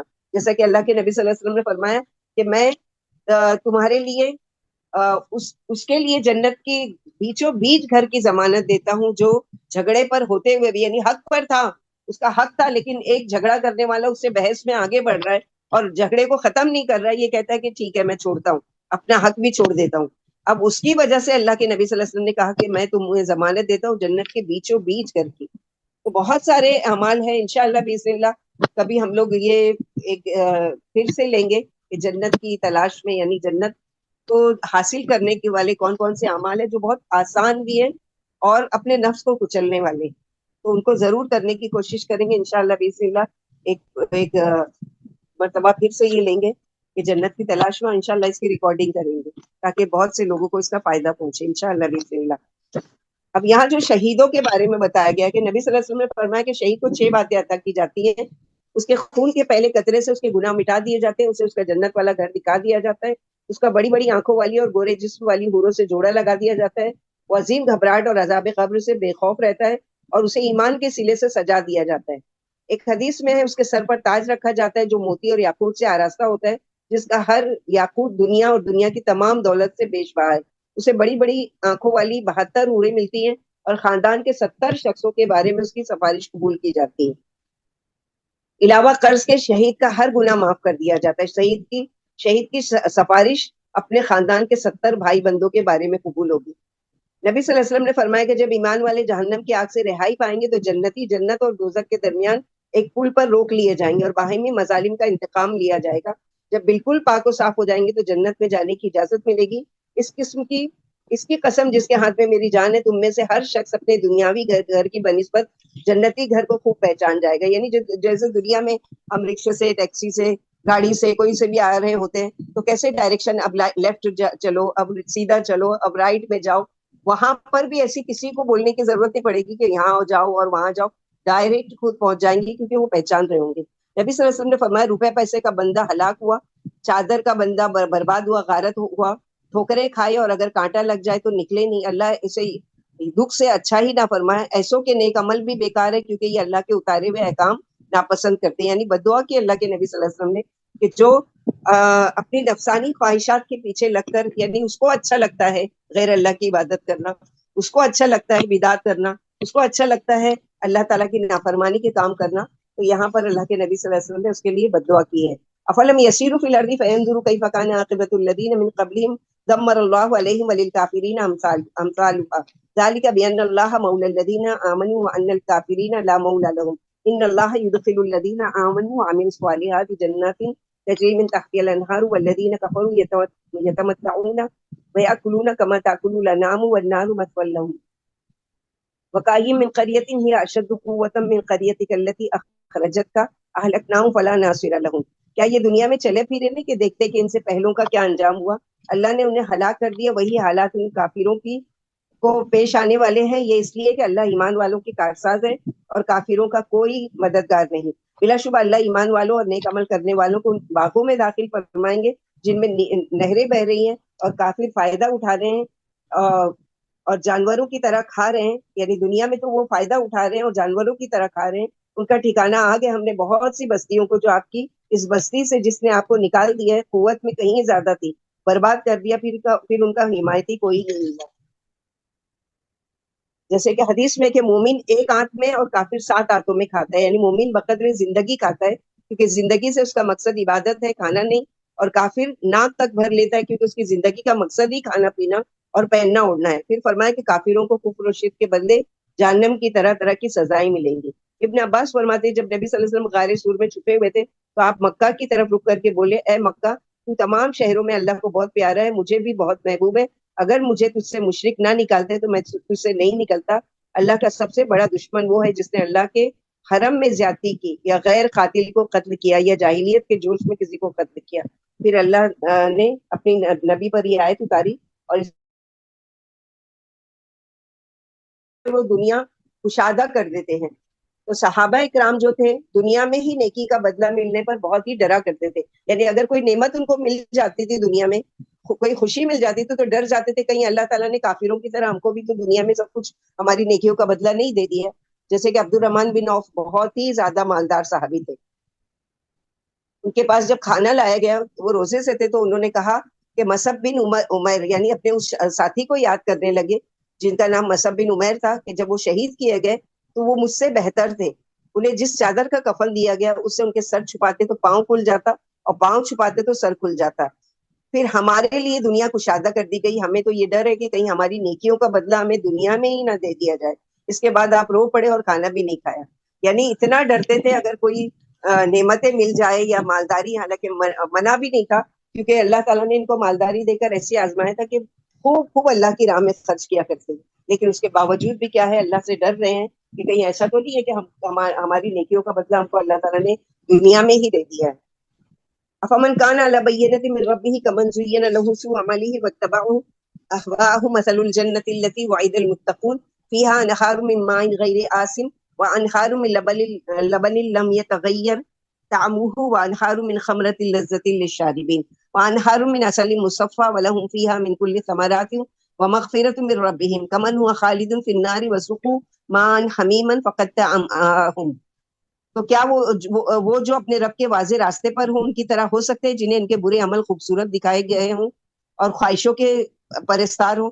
اس جنت کی صفت جس کا پرہیزگاروں نیکوکاروں سے وعدہ کیا گیا ہے یہ ہے کہ اس میں غیر متغیر پانی کی, یعنی 4 نہروں کا یہاں ذکر کیا گیا جنت میں جو ہے ان 4 نہروں کا, کہ اس میں ایسی پانی کی نہر ہے جو کبھی بھی خراب نہیں ہوگا جس کا پانی, اور دودھ کی ایسا کہ جس کا مزہ نہیں بدلے گا. یعنی دنیا میں تو ذرا دودھ اگر گرم کیے بغیر رکھ دو یا فریج کے باہر رکھ دو تو خراب ہو جاتا ہے, وہاں پر دودھ کی نہر بہ رہی ہے لیکن کبھی بھی اس کا مزہ نہیں بدلے گا. شراب کی جس میں پینے والوں کو لذت آئے گی, یعنی ایسی شراب ہوگی جس میں دنیا کی طرح کا نشہ یا بےہودگی نہیں ہوگی بلکہ لذت محسوس کرے گا وہ. اور صاف شہد کی نہریں بہ رہی ہوں گی. نہر بہ رہی ہے, یہاں دنیا میں ایک بوتل لینا کتنے 100 کا اور کتنے اس کا مہنگا پڑتا ہے, وہاں پر پوری کی پوری نہر بہ رہی ہوگی. اور جنتیوں کے لیے وہاں طرح طرح کے پھل ہیں اور ان کے رب کی بخشش ہے. کیا یہ ہمیشہ ہمیشہ آگ میں رہنے والوں کی طرح ہو سکتے ہیں جن کو گرم پانی پلایا جائے گا؟ یعنی نیکوکاروں کے لیے دنیا میں اگر وہ روزہ رکھ رہے ہیں, دنیا میں تکلیفیں اٹھا رہے ہیں, دنیا میں اللہ تعالیٰ کے لیے اپنی خواہشات کو چھوڑ رہے ہیں, تو جنت میں وہ ساری نعمتیں اور بدلے میں کیا ان کی طرح ہو سکتے ہیں جو جہنمین ہوں گے جن کو گرم گرم پانی پلایا جائے گا, جن کی وجہ سے پانی پینے گرم پانی سے جو ان کی آنتوں کو ٹکڑے ٹکڑے کر دے گا. اللہ محفظ منہم اللہ لا تجنن. اللہ تعالیٰ ہم کو ایسی جنت اور ایسی جنتوں کی نعمتوں سے اللہ تعالیٰ فیضیاب کرے اور دنیا میں رہتے ہوئے ایسی جنت کے لیے تیاری کرنے کی توفیق دے. نبی صلی اللہ علیہ وسلم نے فرمایا جب تم اللہ سے جنت مانگو تو فردوس مانگا کرو, کیونکہ وہ درمیانی اور اوپر والی جنت ہے اور اسی سے جنت کی نہریں نکلتی ہیں اور اس کے اوپر رحمان کا عرش ہے. یعنی یہ چاروں نہریں جو ہیں وہ جنت الفردوس سے نکل رہی ہیں. تو دعا کرنا چاہیے, اردو میں کر سکتے ہیں اللہ تعالیٰ ہم آپ سے جنت الفردوس کا سوال کرتے ہیں, 1 نہیں 3 مرتبہ, اور عربی میں کرنا ہے اللہم انی اسألک جنت الفردوس. ومنهم من يستمع إليك حتى إذا خرجوا من عندك قالوا للذين أوتوا العلم ماذا قال آنفا أولئك الذين تبع الله على قلوبهم واتبعوا أهواءهم والذين اهتدوا زادهم هدى وآتاهم تقواهم فهل ينظرون إلا الساعة أن تأتيهم بغتة فقد جاء أشراطها فأنى لهم إذا جاءتهم ذكراهم فاعلم أنه لا إله إلا الله واستغفر لذنبك وللمؤمنين والمؤمنات والله يعلم متقلبكم ومثواكم. بعض ان میں سے وہ بھی ہے جو آپ کی طرف کان لگا کر سنتے ہیں, یہاں تک کہ جب آپ کے پاس سے باہر آتے ہیں تو ارباب علم سے پوچھتے ہیں آپ نے ابھی کیا فرمایا تھا. انہی لوگوں کے دلوں پر اللہ نے مہر لگا دی اور یہی اپنی خواہشوں کے پیروکار ہیں, اور اللہ ہدایت والوں کو اور زیادہ ہدایت دیتے ہیں اور انہیں تقویٰ عطا فرماتے ہیں. یہ تو قیامت ہی کے منتظر ہیں کہ وہ اچانک ان کے پاس آ جائے گی, اس کی نشانیاں تو آ چکی ہیں. پھر جب ان کے پاس قیامت آ جائے گی تو انہیں نصیحت مان لینا کہاں کافی ہوگا. اس بات کا یقین مانیے کہ اللہ کے سوا کوئی حقدار عبادت کے لائق نہیں, اور اپنے گناہ کے لیے اور ایمان والے مردوں اور عورتوں کے لیے دعائے مغفرت فرما دیجیے, اور اللہ تمہاری آنے جانے کی جگہ سے اور رہنے سہنے کی جگہ سے خوب باخبر ہے. یہاں پر جو ہے کلمہ لا الہ الا اللہ کا ذکر کیا گیا ہے کہ لا الہ الا اللہ, آگے آئے گا محمد الرسول اللہ. تو یہ ملا کے دونوں کلمات اللہ سبحانہ و تعالیٰ نے بتائے ہیں. جیسے کہ اللہ کے نبی صلی اللہ علیہ وسلم بخشائے تھے, لیکن اس کے باوجود کیا دعا کیا کرتے تھے کہ اللہم اغفر لی ما قدمت وما اخرت وما اسررت وما اعلنت وما اسرفت وما انت اعلم به منی انت المقدم وانت المؤخر لا الہ الا انت. اے اللہ میرے گناہوں کو, میری نادانی کو, میری ذاتی کو, اور جو مجھ سے میرے ہی بارے میں سرزد ہو گئی ہو, ہر اس گناہ کو جو آپ مجھ سے زیادہ جانتے ہیں معاف فرما دیجیے. اللہ غیر شعوری گناہوں کو، شعوری گناہوں کو، دیدہ و دانستہ کیے ہوئے گناہوں کو اور خطاؤں کو معاف فرما دیجیے. میں نے ہر طرح کا گناہ کیا ہے، سب گناہ معاف فرما دیجیے. آپ نماز کے آخر میں یہ دعا مانگا کرتے تھے، اللہ میرے اگلے پچھلے چھپے کھلے گناہوں کو، میری زیادتیوں کو اور ان کو جن کو آپ مجھ سے زیادہ جانتے بخش دیجیے. آپ ہی معبود ہے، آپ کے سوا کوئی حقدار عبادت نہیں. لوگوں اپنے رب سے توبہ کر لو. میں روزانہ 70 بار سے بھی زیادہ اللہ سے توبہ اور استغفار کرتا ہوں. تو ہمارے لیے بھی کیا ہے کہ کم از کم دن میں ایک مرتبہ تو وقت نکال کر 100 کی تسبیح کر لیں کہ 100 مرتبہ استغفر اللہ، استغفر اللہ الذی لا الہ الا هو الحی القیوم واتوب الیہ، استغفر اللہ من کل ذنب واتوب الیہ. کوئی بھی استغفار کی دعا کہ کم از کم روزانہ کے لیے ہمارے نامہ عمل میں لکھا جائے کہ یہ 100، اور چلتے پھرتے تو ضرور کرنا ہے. اور اسپیشلی سحری کے وقت، سحری کے وقت ہمارے ہاتھ مشغول ہوتے ہیں، کسی کے وہاں روٹی بن رہی ہوتی ہے، کسی کا کھانا گرم ہو رہا ہے، کسی کا کچھ ہو رہا ہے، سحری کی تیاری. تو زبان سے استغفار، کیونکہ تعریف کی گئی ہے کہ وَاسْتَغْفِرُونَ بِالْأَسْحَارِ، کہ یہ لوگ سحری کے وقت استغفار کرتے ہیں.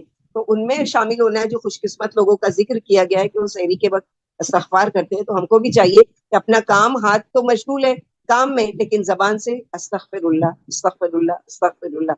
وَيَقُولُ الَّذِينَ آمَنُوا لَوْلَا نُزِّلَتْ سُورَةٌ فَإِذَا أُنزِلَتْ سُورَةٌ مُحْكَمَةٌ وَذُكِرَ فِيهَا الْقِتَالُ رَأَيْتَ الَّذِينَ فِي قُلُوبِهِم مَرَضٌ يَنظُرُونَ إِلَيْكَ نَظَرَ الْمَغْشِيِّ عَلَيْهِ مِنَ الْمَوْتِ وَأَوْلَىٰ لَهُمْ طَاعَةٌ وَقَوْلٌ مَّعْرُوفٌ فَإِذَا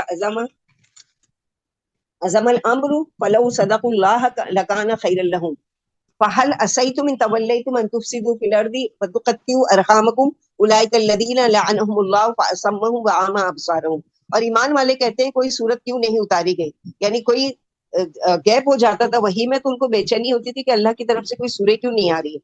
پھر جب کوئی صاف مطلب والی صورت اتار دی جاتی، اس میں جنگ کا ذکر ہوتا، تو آپ ان کو دیکھیں گے جن کے دلوں میں بیماری، یعنی منافقین، وہ کیا کہتے تھے، وہ آپ کو اس طرح دیکھتے تھے جیسے اس کی نظر ہوتی ہے جس پر موت کی غشی طاری ہو رہی ہے، یعنی ڈر جاتے تھے کہ اب موت کا حکم آ گیا. پھر فرمایا فرمانبرداری کرنا اور اچھی بات کہنا ان کے لیے بہت ہی اچھا تھا. کہ جب کام یقیناً ہو جاتا، تو اگر اللہ سے سچے رہیں تو یہ بات ان کے لیے بہت ہی بہتر ہو. اور تم سے یہ بات کچھ دور نہیں کہ اگر تمہیں سلطنت مل جائے تو ملک میں ادھم مچا دو اور رشتے توڑو. انہی پر اللہ نے لعنت کی، انہیں بہرا کر دیا، ان کی آنکھیں پھوڑ دی ہیں. تو یہاں پر جو بتایا گیا ہے کہ صلہ رحمی، حدیث میں ہے کہ اللہ جب مخلوق پیدا کر کے فارغ ہوئے تو رحم نے، یعنی رشتہ داری نے رحمان کا دامن پکڑ لیا اور عرش سے لٹک گئی. اور اللہ تعالیٰ نے جب اس سے پوچھا کہ کیا بات ہے، بولی یہ پناہ مانگنے والے کا مقام ہے جو قطع رحمی سے آپ کی پناہ مانگتا ہے. فرمایا کیا تو اس سے خوش نہیں کہ میں صلہ رحمی کرنے والے کو ملاؤں اور قطع رحمی کرنے والے کو کاٹ دوں؟ بولے کیوں نہیں. فرمایا یہ بات تیرے لیے ہے. اور ابو ہریرہ رضی اللہ عنہ نے کہا اگر تم چاہو تو یہ آیت پڑھ لو. تو قطع رحمی ایسی چیز ہے کہ اللہ تعالیٰ نے وعدہ لیا ہے اس سے، رشتہ داری سے، کہ جو تجھے کاٹے گا میں اس سے کاٹوں گا، جو تجھے جوڑے گا میں اس کو جوڑوں گا. اور یاد رکھو قاطع رحمی کی کوئی دعا، کوئی عبادت قبول نہیں ہوتی جب تک کہ وہ یعنی ایک دوسرے سے بات چیت نہیں کر لیتے، سلام دعا نہیں کر لیتے، اپنے دل کی صفائی نہیں کر لیتے. پیر اور جمعرات کو اللہ سبحانہ و تعالیٰ کے وہاں اعمال پیش کیے جاتے ہیں. ہر ایک کا نام اعمال دیکھا جاتا ہے، اس میں غور کیا جاتا ہے، اس کو قبول کیا جاتا ہے یا ریجیکٹ کیا جاتا ہے. لیکن جو دو لوگ آپس میں ایک دوسرے سے ناراض ہیں، جب تک وہ ملتے نہیں ہیں، جب تک وہ اپنی یعنی رشتہ داری کو جوڑ نہیں لیتے، ان کے نام اعمال پیش ہوتے ہیں لیکن اس کو سائڈ میں رکھ دیا جاتا ہے، اس کو قبول نہیں کیا جاتا ہے جب تک کہ یہ کہا جاتا ہے کہ جب تک یہ آپس میں ملتے نہیں ہیں. تو قطع رحمی اگر رمضان کے مہینے میں کر رہے ہیں تو یاد رکھیں ہماری فرض نمازیں، ہمارے زکوٰۃ، ہمارے صدقے، ہماری یہ ساری چیزیں قبول نہیں ہو رہی کیونکہ یہ اللہ تعالیٰ کا حکم ہے. تو رشتے جوڑنے کی کوشش کریں، ان رشتوں کو جو آپ سے ملنا نہیں چاہتے، جو آپ سے قطع تعلق کر کے رکھیں، ان سے سلام دعا ایٹ لیسٹ کریں، ان سے میل ملاقات کریں، ان کی خیر خیریت پوچھیں، ان کے حالات معلوم کریں. یہ ساری چیزیں ہیں، بھلے سے کتنی بھی ناراضگی ہو، لیکن اللہ کی خاطر چھوٹے بننا ہے. جو اللہ کے لیے عاجزی اختیار کرے گا اللہ تعالیٰ اس کو عزت عطا فرمائیں گے. یعنی سامنے والا اگر سنائے گا ناک کٹا کے آ گئے اور بڑے بنتے تھے، اور یہ جو بھی بولے، آپ کی نیت کیا ہے کہ میں اللہ کے لیے کرنی. افلا یتدبرون القرآن ام علی قلوب اقفالها ان الذين ارتدوا على ادبارهم من بعد ما تبين لهم الهدى الشيطان سول لهم وعمل لهم ذلك بانهم قالوا للذين كرهوا ما نزل الله سنطيعكم في بعض الامر والله يعلم اسرارهم فكيف إذا توفتهم الملائكة يضربون وجوههم وأدبارهم ذلك بأنهم اتبعوا ما أسخط الله وكرهوا رضوانه فأحبط أعمالهم. تو کیا یہ قرآن میں غور نہیں کرتے؟ ان کے دلوں پر تالے ہیں جو لوگ اپنے سامنے ہدایت واضح ہو جانے کے بعد اپنی پیٹھوں پر پھر گئے. بلا شبہ شیطان نے ان کے عمل ان کے لیے خوبصورت بنا دیے اور انہیں ڈھیل دے دی گئی ہے، اس لیے کہ انہوں نے اس سے جہنمیوں انہوں نے ان سے جنہوں نے اللہ کی اتاری ہوئی وحی کو ناپسند کیا یہ کہہ دیا کہ ہم بھی بعض باتوں میں تمہارا کہنا مانتے ہیں اور اللہ ان کے چھپانے کو جانتے ہیں. پھر ان کا کیسا برا حشر ہوگا جب فرشتے ان کی روحیں نکالیں گے تو ان کے چہروں اور ان کے پیٹھوں پر مار رہے ہوں گے. یہ اس لیے کہ انہوں نے جس چیز کی پیروی کی جس نے اللہ کو ناراض کر دیا اور انہوں نے اس کی رضا کو برا جانا، آخر اللہ نے ان کے عمل برباد کر دیے.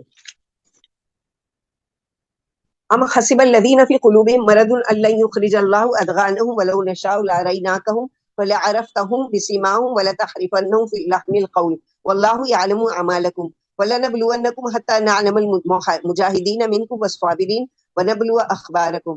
کیا بیمار دل والوں نے یہ خیال کر لیا ہے، یعنی جن کے دل میں روگ ہے منافقین، کہ اللہ ان کے لیے کینے ظاہر نہیں کریں گے؟ اگر ہم چاہتے تو انہیں آپ کو دکھا دیتے، پھر آپ انہیں ان کے چہروں سے پہچان لیتے اور آپ تو انہیں ان کے انداز کلامی سے پہچان جائیں گے. اور اللہ تمہارے عمل جانتے ہیں، ہم تمہارا ایمان لے کر ہی امتحان لے کر ہی رہیں گے تاکہ تم میں سے مجاہدوں کو اور صبر کرنے والوں کو معلوم کریں اور تمہارے حالات آزما لیں.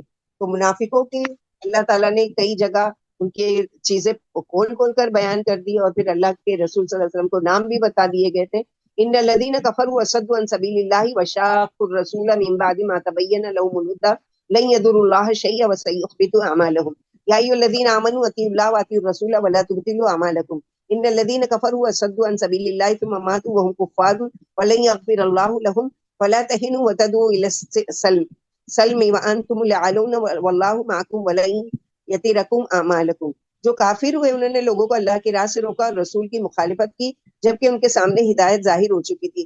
وہ یقیناً اللہ کا کچھ بھی نہیں بگاڑ سکتے اور اللہ ان کے عمل غارت کر دیں گے. اے ایمان والو، اللہ کی اطاعت کرو اور رسول کی بات مانو اور اپنے عمل ضائع نہ کرو. جو کافر ہیں اور لوگوں کو اللہ کی راہ سے روک رہے ہیں پھر کفری پر مر گئے، اللہ انہیں کبھی بھی نہیں بخشیں گے. اس لیے نہ سست بنو نہ صلح کی درخواست کرو، تم ہی غالب و بلند ہو اور اللہ تمہارے ساتھ ہے، وہ ہرگز تمہارے عمل ضائع نہیں فرمائیں گے. تو یہاں پر کیا ہے؟ واطیعوا اللہ واطیعوا الرسول. ایمان لانے کے بعد کیا ہے؟ اللہ کی اطاعت کرو اور اللہ کے رسول کی. اگر چاہتے ہیں کہ اللہ سبحانہ و تعالیٰ کیا ہمارے اعمال قبول ہوں، جیسا کہ نبی صلی اللہ علیہ وسلم نے قریشی مشرکوں سے صلح کر لی تھی جب انہوں نے آپ کو مکہ سے روک دیا تھا اور آپ کو صلح کی دعوت دی تھی. آپ نے 10 سال کے لیے صلح کر لی تھی جس کا نام صلح حدیبیہ ہے. پھر فرمایا کہ اللہ تمہارے ساتھ ہے، اس میں مسلمانوں کو فتح و ظفر کی اور غیبی امداد کی بشارت ہے. پھر فرمایا اللہ تمہارے عمل برباد نہیں کریں گے، یعنی تمہارے نیک عملوں کا پورا پورا بدلہ دیا جائے گا. انما الحیات الدنیا لعب ولہو وان تؤمنوا وتتقوا یؤتکم اجورکم ولا یسألکم اموالکم ان یسألکموها فیحفکم تبخلوا ویخرجوا ادغانکم ها انتم هؤلاء تدعون لتنفقوا فی سبیل اللہ فمنکم من یبخل ومن یبخل فانما یبخل عن نفسه واللہ الغنی وانتم الفقراء وَإِن تَتَوَلَّوْا يَسْتَبْدِلْ قَوْمًا غَيْرَكُمْ ثُمَّ لَا يَكُونُوا أَمْثَالَكُمْ. دنیاوی زندگی تو صرف کھیل تماشا ہے. اگر تم ایمان لاؤ اور تقوی اختیار کرو تو اللہ تمہیں تمہارے عملوں کا ثواب دیں گے. وہ تم سے تمہارے مال نہیں مانگتے. اگر وہ تم سے تمہارے مال زور دے کر مانگے تو تم کنجوسی کا اظہار کرو جو تمہارے کینے ظاہر کر دے.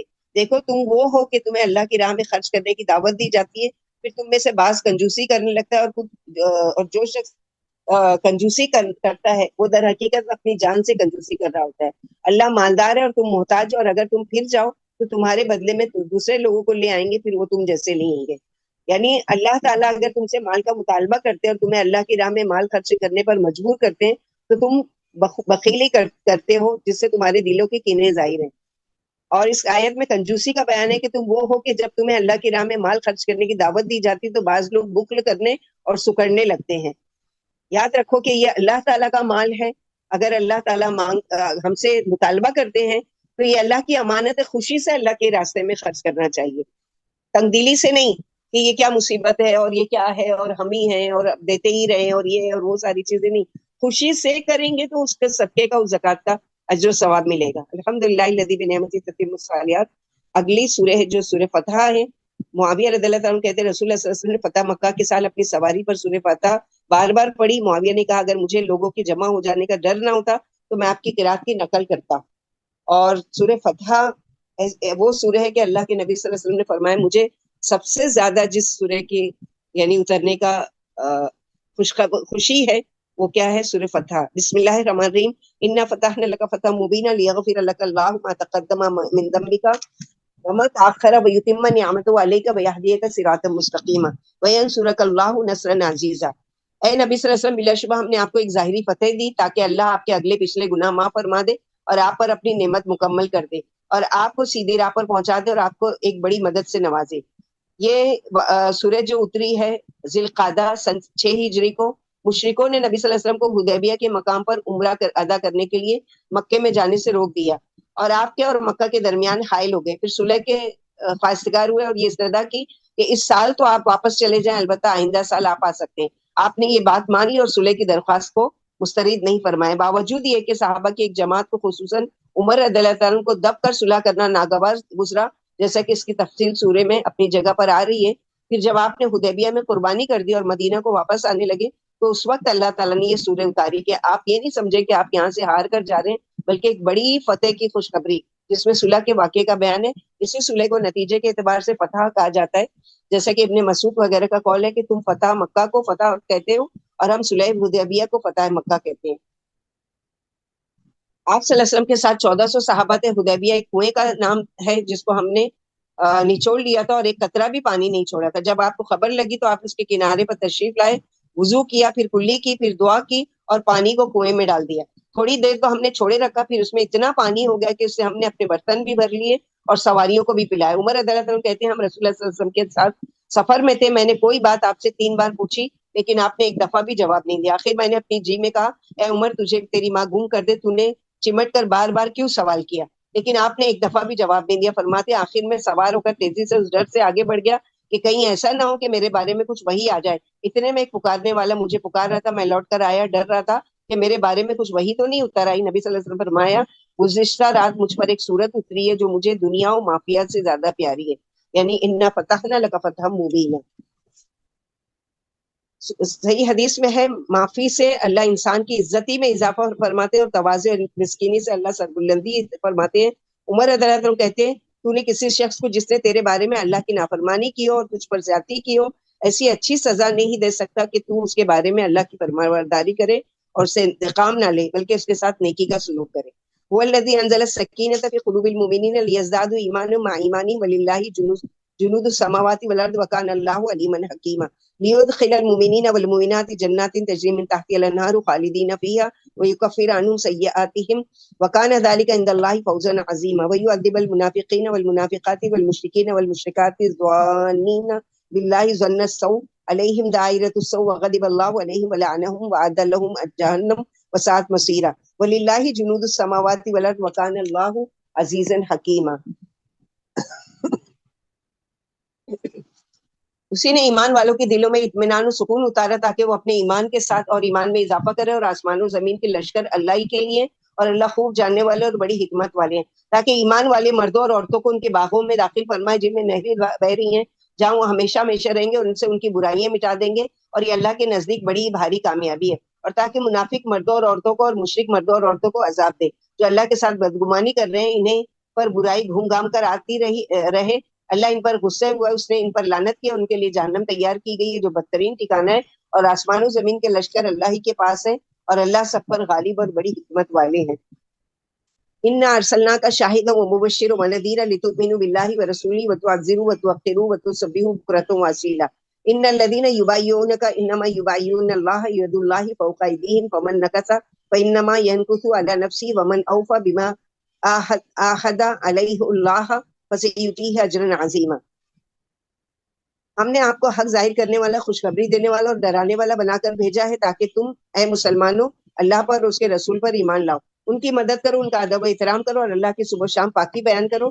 جو آپ سے بیعت کرتے ہیں وہ اللہ ہی سے بیعت کرتے ہیں، اللہ کا ہاتھ ان کے ہاتھوں پر ہے. پھر جس نے عہد توڑا اور اپنی جان ہی سے عہد توڑتا ہے اور جو اللہ کے ساتھ کیے ہوئے عہد کو پورا کرتا ہے ہم اس کو بھاری اجر دیں گے. نبی صلی اللہ علیہ وسلم نے فرمایا جس نے اللہ کی راہ میں تلوار سوتی اس نے اللہ سے بیعت کی. نبی صلی اللہ علیہ وسلم نے حجر اسود کے بارے میں فرمایا اللہ کی قسم اللہ تعالیٰ قیامت کے دن اس کو اٹھا دیں گے اور اس کی 2 آنکھیں ہوں گی جن سے دیکھے گا زبان ہوگی جس سے بولے گا اور اس کی طرف سے گواہی دے گا جس نے خلوص سے اس کا بوسہ لیا ہوگا. پھر جس نے اس کا بوسہ لیا اس نے اللہ سے بیعت کی. پھر آپ نے یہ آیت پڑھ کر سنائی.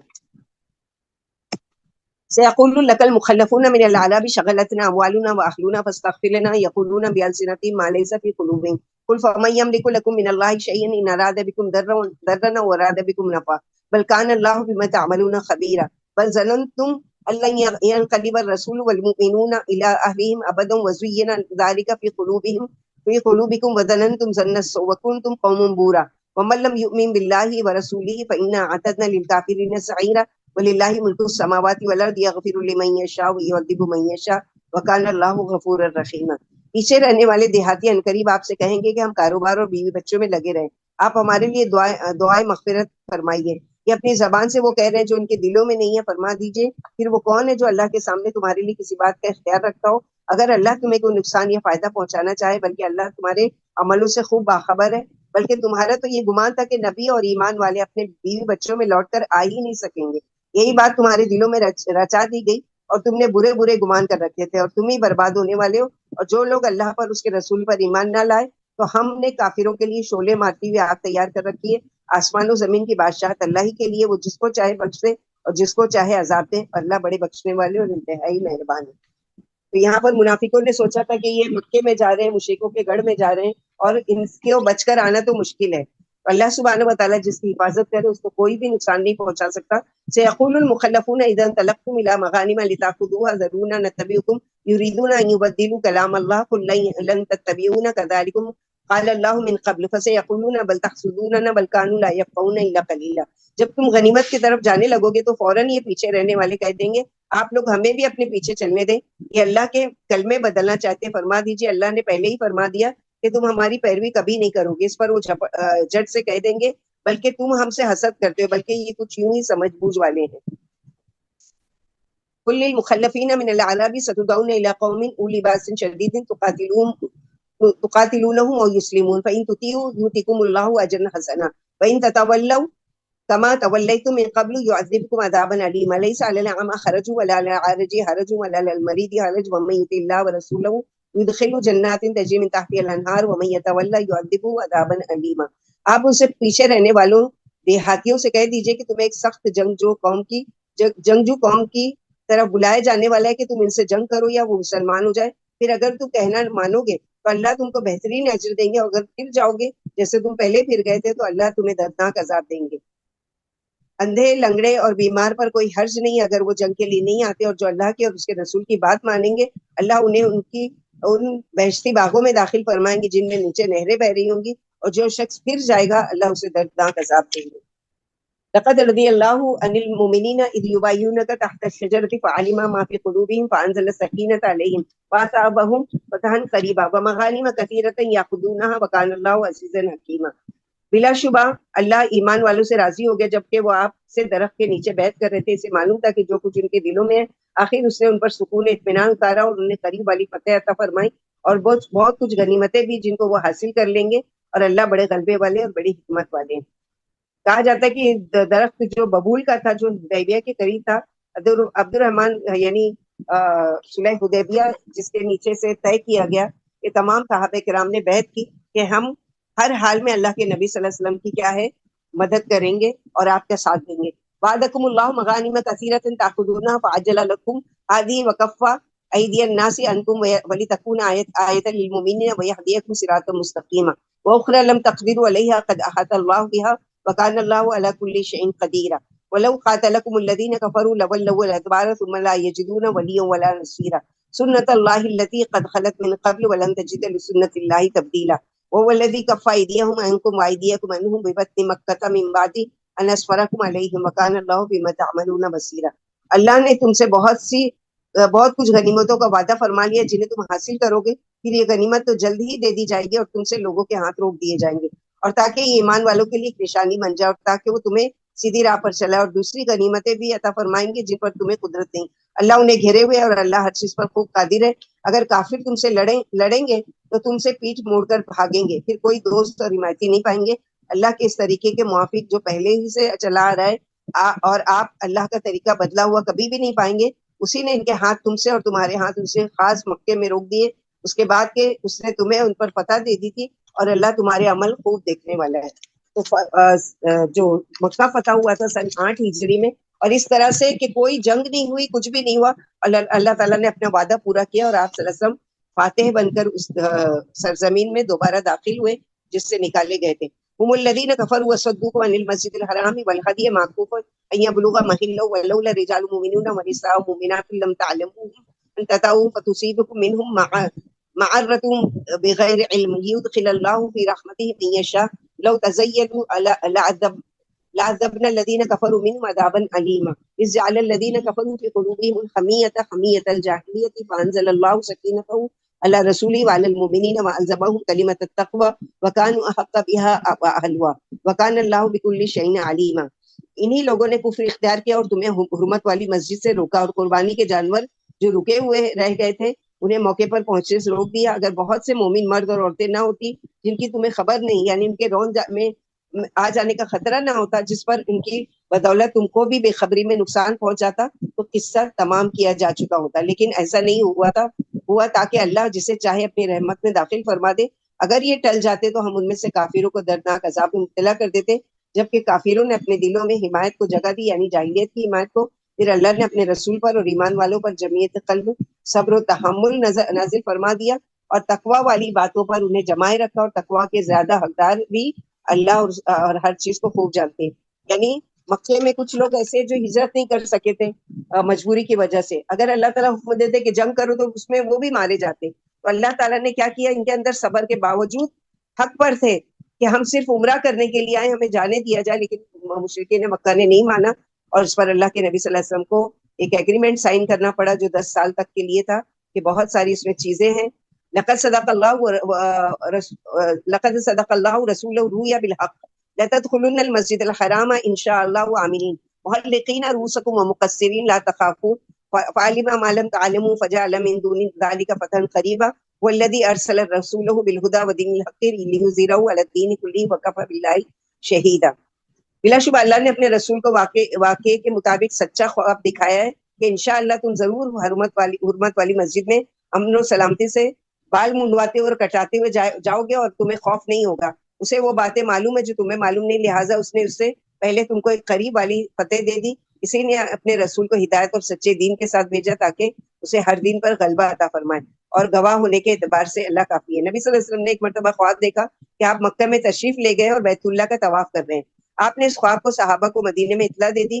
جب صحابہ آپ کے ساتھ حدیبیہ کے سال عمرے کے لیے روانہ ہوئے تھے، ایک جماعت کو یقین تھا کہ یہ خواب اسی سال پورا ہوگا.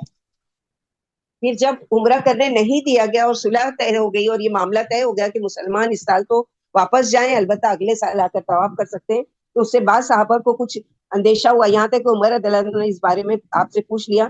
عمر نے جہاں اور سوال کیے وہاں یہ بھی پوچھا کہ آپ نے ہمیں یہ خبر نہیں دی تھی کہ ہم مکے میں داخل ہو کر بیت اللہ کا طواف کر رہے ہیں. یعنی نبی کا خواب تو سچا ہوتا ہے، تو پھر یہ خواب کیوں نہیں سچا ہوا کہ ہم کو کیوں نہیں جانے دیا گیا؟ آپ صلی اللہ علیہ وسلم نے فرمایا ہاں، کیا میں نے یہ نہیں کہا تھا کہ اسی سال طواف کرو گے؟ میں نے تو کہا تھا کہ میں نے خواب دیکھا کہ میں طواف کر رہا ہوں، یہ تو نہیں کہا تھا کہ اسی سال کرو گے. فرمائے پس تم تو مکے میں جا کر طواف کرنے والے ہو. یہی جواب ابو بکر نے بھی دیا. تو یہاں پر یہ کہ خواب کی تعبیر کبھی کبھی سالوں لگ جاتے، جیسے 1 سال کے بعد یہ لوگ عمرے کے لیے گئے اور فتح مکہ کی ہوئی اور طواف کیا اور یہ ساری چیزیں یوسف علیہ السلام کے واقعے میں پڑھ چکے کہ بچپن میں خواب دیکھا اور 17 سال کے بعد وہ خواب پورا ہو رہا ہے. تو ضروری نہیں ہے کہ ہم جو خواب دیکھیں اور وہ اچھا ہو اور وہ ضروری ہے کہ پورا ہو جائے. اللہ تعالیٰ اس کے وقت پر اس کو پورا کرتے ہیں جب بھی اللہ تعالیٰ اس کو یعنی اس کو پورا کرنے کا ارادہ کرتے ہیں. اور یہ اللہ کے وہاں اللہ کی حکمت کی والی وہ چیز ہے کہ کب میرے بندوں کو کون سی چیز کس وقت میں دینا مناسب ہے. محمد رسول اللہ والذین معہ اشداء علی الکفار رحماء بینہم تراہم رکعا سجدا یبتغون فضلا من اللہ ورضوانا سیماہم فی وجوہہم من اثر السجود ذلک مثلہم فی التوراۃ ومثلہم فی الانجیل کزرع اخرج شطأہ فآزرہ فاستغلظ فاستوى علی سوقہ یعجب الزراع لیغیظ بہم الکفار وعد اللہ الذین آمنوا وعملوا الصالحات منہم مغفرۃ واجر عظیم. محمد اللہ کے صلی اللہ علیہ وسلم اللہ کے نبی اور جو آپ کے ساتھ ہیں اور وہ کافروں کے حق میں سخت ہیں، یعنی صحابہ کرام اور آپس میں بڑے ہی رحیم و شفیق ہے. اے مخاطب، تو انہیں رکوع کرتا ہوا اور سجدہ کرتا ہوا دیکھے گا، وہ اللہ کے فضل و رضا کے لیے کوششیں کرتے، یہی ان کی علامت سجدوں کی تاثیر سے ان کے چہروں سے نمایاں، یہی ان کی تورات میں صفات ہے، اور یہی انجیل میں بھی اس کھیتی کی طرح جس نے اپنی سوئی نکالی، پھر اس لیے مضبوط کیا، پھر اور موٹا کیا، پھر اپنی جڑ پر سیدھا کھڑا ہو گیا، جو کاشتکاروں کو بھی اچھا معلوم ہونے لگا تاکہ ان کی وجہ سے کافروں کو جلائے۔ اللہ نے ایمان والوں سے اور نیک عمل کرنے والوں سے بخشش کا اور بڑے ثواب کا وعدہ کیا ہے۔ نبی صلی اللہ علیہ وسلم نے فرمایا کہ محبت و پیار میں ایمان والوں کی مثال ایک جسم کی سی ہے، جب جسم کا کوئی عضو معاف ہو جاتا ہے تو سارا جسم بے قرار ہو جاتا ہے، کبھی بخار چڑھاتا ہے اور کبھی نیند نہیں آتی۔ مومن کے لیے عمارت کی اینٹوں کی طرح ہے کہ ایک دوسرے سے تقویت پہنچتی ہے، پھر آپ نے انگلیوں میں انگلیاں ڈال کر دکھلائی۔ صحابہ کرام کی نیتوں میں خلوص اور عملوں میں احسان تھا، جو شخص انہیں دیکھتا تھا ان کے اخلاق و طریقے پر گرویدہ ہو جاتا تھا۔ مالک فرماتے مجھے خبر ملی ہے کہ عیسائی جب ان صحابہ کرام کو دیکھتے جنہوں نے شام کے ممالک فتح کیے تو کہتے تھے اللہ کی قسم یہ لوگ حواریوں سے کہیں بہتر ہے، کیونکہ پہلی کتابیں میں امت محمدیہ کی عظمت موجود ہے۔ ان کا بیان صداقت پر مبنی ہے، کیونکہ پہلی کتابوں میں امت محمدیہ کی عظمت پائی جاتی ہے، اور امت محمدیہ میں اعظم و افضل صحابہ کرام ہے۔ ان کا بیان خاص طور سے اللہ نے پہلی کتابوں میں بھی کیا ہے، نیز مشہور واقعات میں بھی ان کا تذکرہ ہے، جیسا کہ ہم لوگوں نے سیٹرڈے کے اس میں سیرت صحابہ اور سیرت صحابیات کہ کیسی کیسی اللہ کے رسول صلی اللہ علیہ وسلم کے لیے قربانیاں دی اور کیسے اللہ کے رسول صلی اللہ علیہ وسلم سے محبت کرتے تھے۔ نبی صلی اللہ علیہ وسلم نے فرمایا میرے صحابہ کو برا نہ کہو، اس کی قسم جس کے ہاتھ میں میری جان ہے، اگر کوئی احد پہاڑ جیسا سونا بھی خیرات کر دے تو کسی صحابی کے ایک مد کے ثواب کو بھی نہیں پہنچ سکتا، بلکہ آدھے مد کو بھی نہیں حاصل کر سکتا۔ ایک مد تقریباً 11 چھٹاکا ہوتا ہے۔ الحمدللہ الذی بنعمتہ تتم الصالحات۔ اگلی سورہ حجرات سے ہے کہ حجرہ یعنی ایک، جیسے امہات المومنین کا کمرہ ہوتا تھا، اور حجرات یعنی کئی جتنی بیویاں تھیں ان کے الگ الگ حجرے اللہ کے نبی صلی اللہ علیہ وسلم نے ان کے لیے بنائے تھے۔ یہ بھی مدنی سورہ ہے۔ بسم اللہ الرحمن الرحیم۔ یا ایھا الذین آمنوا لا تقدموا بین یدی اللہ ورسولہ واتقوا اللہ ان اللہ سمیع علیم۔ یا ایھا الذین آمنوا لا ترفعوا اصواتکم فوق صوت النبی ولا تجهروا له بالقول كجهر بعضکم لبعض ان تحبط اعمالکم وانتم لا تشعرون ان الذین یغضون اصواتهم عند رسول اللہ اولئک الذین امتحن اللہ قلوبهم للتقوی لهم مغفرۃ واجر عظیم۔ اے ایمان والو، اللہ سے اور اس کے رسول سے آگے نہ بڑھو اور اللہ سے ڈرتے رہو، یاد رکھو اللہ خوب سننے والے اور خوب جاننے والے ہیں۔ اے ایمان والو، اپنی آوازیں نبی کی آواز سے بلند نہ کرو اور نہ ان سے بلند آواز سے بات کرو جیسے تم ایک دوسرے سے بلند آواز سے بات کرتے ہو، ایسا نہ ہو کہ تمہارے اعمال برباد ہو جائے اور تمہیں خبر بھی نہ ہو۔ تو اللہ کے رسول کے پاس اپنی آوازیں پست رکھیں، انہی کے دلوں کو اللہ نے پرہیزگاروں کے لیے آزمایا، انہی کی بخشش ہے اور انہی کو بڑا ثواب ہے۔ ابن ابی ملیکہ کہتے ہیں دو شخصیتیں ابو بکر عمر ہلاک ہونے کے قریب تھیں، نبی صلی اللہ علیہ وسلم کے سامنے ان دونوں کی آوازیں بلند ہو گئی تھی۔ جب آپ کے پاس بنو تمیم کا قافلہ آیا تھا، ایک نے تو اقرا بن حابس کی طرف اشارہ فرمایا جو بنو مجاشے کا ایک آدمی تھا، اور دوسرے نے دوسرے شخص کو بتایا، مجھے اس کا نام یاد نہیں۔ اس پر ابو بکر نے عمر سے کہا تم میری مخالفت ہی کیا کرتے ہو۔ عمر بولے نہیں، اس میں مخالفت کی کیا بات ہے۔ پھر ان کی آوازیں زیادہ ہو گئی تو اللہ تعالیٰ نے آیت اتار دی۔ ابن زبیر کہتے ہیں اس آیت کے اترنے کے بعد عمر رضی اللہ عنہ آپ کے سامنے اتنے آہستہ سے بولتے کہ آپ کو دوسری مرتبہ پوچھنا پڑتا تھا۔ جب یہ آیت اتری تو چونکہ ثابت رضی اللہ تعالیٰ عنہ بہت تیز آواز کے صحابی تھے، یعنی بہت ان کی آواز بہت تیز تھی، انہوں نے خیال کیا کہ میں ہی آپ کی آواز پر آواز بلند کرتا تھا، میں جہنمی ہوں، میرے عمل غارت ہو گیا، اور گھر میں اپنے آپ کو قید کر لیا۔ نبی صلی اللہ علیہ وسلم نے کئی روز تک جب انہیں نہیں دیکھا، ایک شخص ان کے گھر پہنچا، ان سے پوچھا کہ ہم کئی روز سے رسول اللہ صلی اللہ علیہ وسلم کی مجلس میں آپ کو نہیں دیکھ رہے ہیں، کیا بات ہے؟ بولے میں زور سے بات کیا کرتا تھا، میرے عمل غارت ہو گئے اور میں جہنمی ہو گیا، لوگوں نے آپ کو بھی اس بات کی خبر دی؟ فرمایا نہیں، بلکہ وہ تو جنتی ہے۔ تو یہ چیز ہے کہ اللہ کے رسول کی اور اللہ کے رسول کی بات سے آگے مت بڑھو۔ تو آگے بڑھنا کیا ہے کہ مثلاً ہمارے وہاں جیسے کوئی شرک کر رہا ہے، کوئی بدعت کر رہا ہے، وہ مسلمان، اگر اس کو اللہ کی اور اس کے رسول کی بات سنائی جاتی تو کیا کہتا ہے؟ نہیں، ہمارے فلاں عالم نے ایسا کہا ہے، فلاں کتاب میں یہ لکھا ہے، فلاں آپا نے یہ بولا ہے، اور یہ ساری چیزیں۔ تو یہ بھی وہی چیز ہے کہ اللہ اور اس کے رسول سے آگے کسی کو رکھنا، تو یہ قرآن کے خلاف ہے اور اللہ تعالیٰ کی ناراضگی کا سبب ہو سکتا ہے۔ صحیح حدیث میں ایک شخص غیر شعوری طور پر اللہ کی رضا کا کوئی کلمہ بول دیتا ہے جس کی اسے پرواہ بھی نہیں ہوتی، یعنی اپنی زبان سے کوئی ایسی بغیر سوچے سمجھے ایسی بات نکالتا ہے، مگر اس کی بدولت جنت میں چلا جاتا ہے، یعنی وہ بات اللہ کو اتنی پسند آتی ہے کہ اس کے بدلے اللہ تعالیٰ اس کو جنت میں جانے کا یعنی خوشخبری دیتے تھے۔ اسی طرح کوئی شخص بے پرواہی سے اللہ کی ناراضگی کا کوئی ایک کلمہ منہ سے نکال دیتا ہے جس کی وجہ سے وہ جہنم میں آسمان و زمین کی مسافت سے بھی زیادہ دور گرا دیا جاتا ہے۔ تو سوچ سمجھ کر بولنا ہے، جیسے کہ آگے سورہ کاف میں پڑھیں گے کہ جو کچھ بھی تمہارے الفاظ زبان سے نکلتے ہیں وہ لکھے جا رہے ہیں. ان الذين ينادونك من وراء الحجرات اكثرهم لا يعقلون ولو انهم صبروا حتى تخرج اليهم لكان خيرا لهم والله غفور رحيم. جو حجروں کے پیچھے سے آپ کو آوازیں دیتے ہیں ان میں سے اکثر یقیناً نہ سمجھے، اگر وہ صبر کرتے جب تک آپ ان کے پاس نکل کر نہیں آ جاتے تو ان کے لیے بہتر ہوتا، اور اللہ بڑی بخشش کرنے والے اور کمال مہربان ہے. تو یہ سورہ حجرات جو ہے وہ ادب سکھا رہی ہے، لوگوں سے ملاقات کی بھی، اور اللہ کے نبی صلی اللہ علیہ وسلم کے ادب کی بھی. سورہ نور بھی، سورہ احزاب جو ہم نے پڑھا وہ ساری ادب سکھانے والی صورتیں، اس میں سے ایک یہ بھی ہے. یعنی ادب اور تمیز تو یہ ہے کہ لوگ آپ کے باہر، یعنی آپ حجرے میں ہوتے تھے، آپ سو رہے ہیں، آپ عبادت میں ہیں، آپ بیویوں کے ساتھ مشغول ہیں اللہ علم کی حالت میں، اور لوگ دیہاتی کیا کرتے تھے، باہر سے آواز لگاتے تھے یا محمد یا محمد. آپ صلی اللہ علیہ وسلم کو یا رسول اللہ یا نبی اللہ بھی نہیں کہتے تھے. تو یہاں پر انتظار کرتے، یہ انتظار ان کے لیے دنیا آخرت میں بہتری کا ذریعہ، اور اسی میں مصلحت. پھر ان کو جنہوں نے آپ کو پکارا تھا، ترغیب دی کہ توبہ کر لو، آئندہ ایسا نہ کرنا، اللہ تمہارے گناہ معاف فرما دے گی کیونکہ وہ بندوں پر کمال مہربان ہے. کہا جاتا ہے کہ یہ آیت اقرا بن حابس تمیمی کے بارے میں اتری. اقرا نے آپ کو یا محمد اور ایک روایت میں یا رسول اللہ کہہ کر پکارا تھا. آپ خاموش رہے، اقرا بولے یا رسول اللہ میری تعریف انسان کے لیے سبب زینت ہے اور میری برائی سبب سد عیب ہے، اور میں ایسی ذات تو اللہ ہی کی ہے. یعنی اپنی بڑائی بیان کی کہ میں ایسا عزت والا ہوں کہ میرے جیسا کوئی عزت والا نہیں، اور میرے اندر کوئی ایسی برائی نہیں. تو اللہ کے نبی صلی اللہ علیہ وسلم نے فرمایا کہ یہ تو صرف عیب سے پاک اللہ کی ذات ہو سکتی ہے. یا ایھا الذین آمنوا ان جاءکم فاسق بنبأ فتبینوا ان تصیبوا قوما بجہالۃ فتصبحوا علی ما فعلتم نادمین واعلموا ان فیکم رسول اللہ لو یطیعکم فی کثیر من الامر لعنتم ولکن اللہ حبب الیکم الایمان وزینہ فی قلوبکم وکرہ الیکم الکفر والفسوق والعصیان اولئک هم الراشدون فضلا من اللہ ونعمہ واللہ علیم حکیم. اے ایمان والو، اگر تمہارے پاس کوئی فاسق کوئی خبر لے کر آئے تو اس کی تحقیق کر لیا کرو. ایسا نہ ہو کہ جہالت سے کسی قوم کو مصیبت پہنچا دو، پھر اپنے فعل پر شرمندگی اٹھاؤ. یقین مانو تم میں اللہ کے رسول ہیں. اگر وہ تمہاری اکثر باتوں میں تمہارا کہنا مان لیں تو تم مشکل میں پڑ جاؤ، لیکن اللہ نے تم کو ایمان کی محبت دے دی ہے اور اسے تمہارے دلوں کو بہار بنا دیا، اور تمہیں کفر سے، فسق سے اور نادانی سے نفرت دلا دی ہے.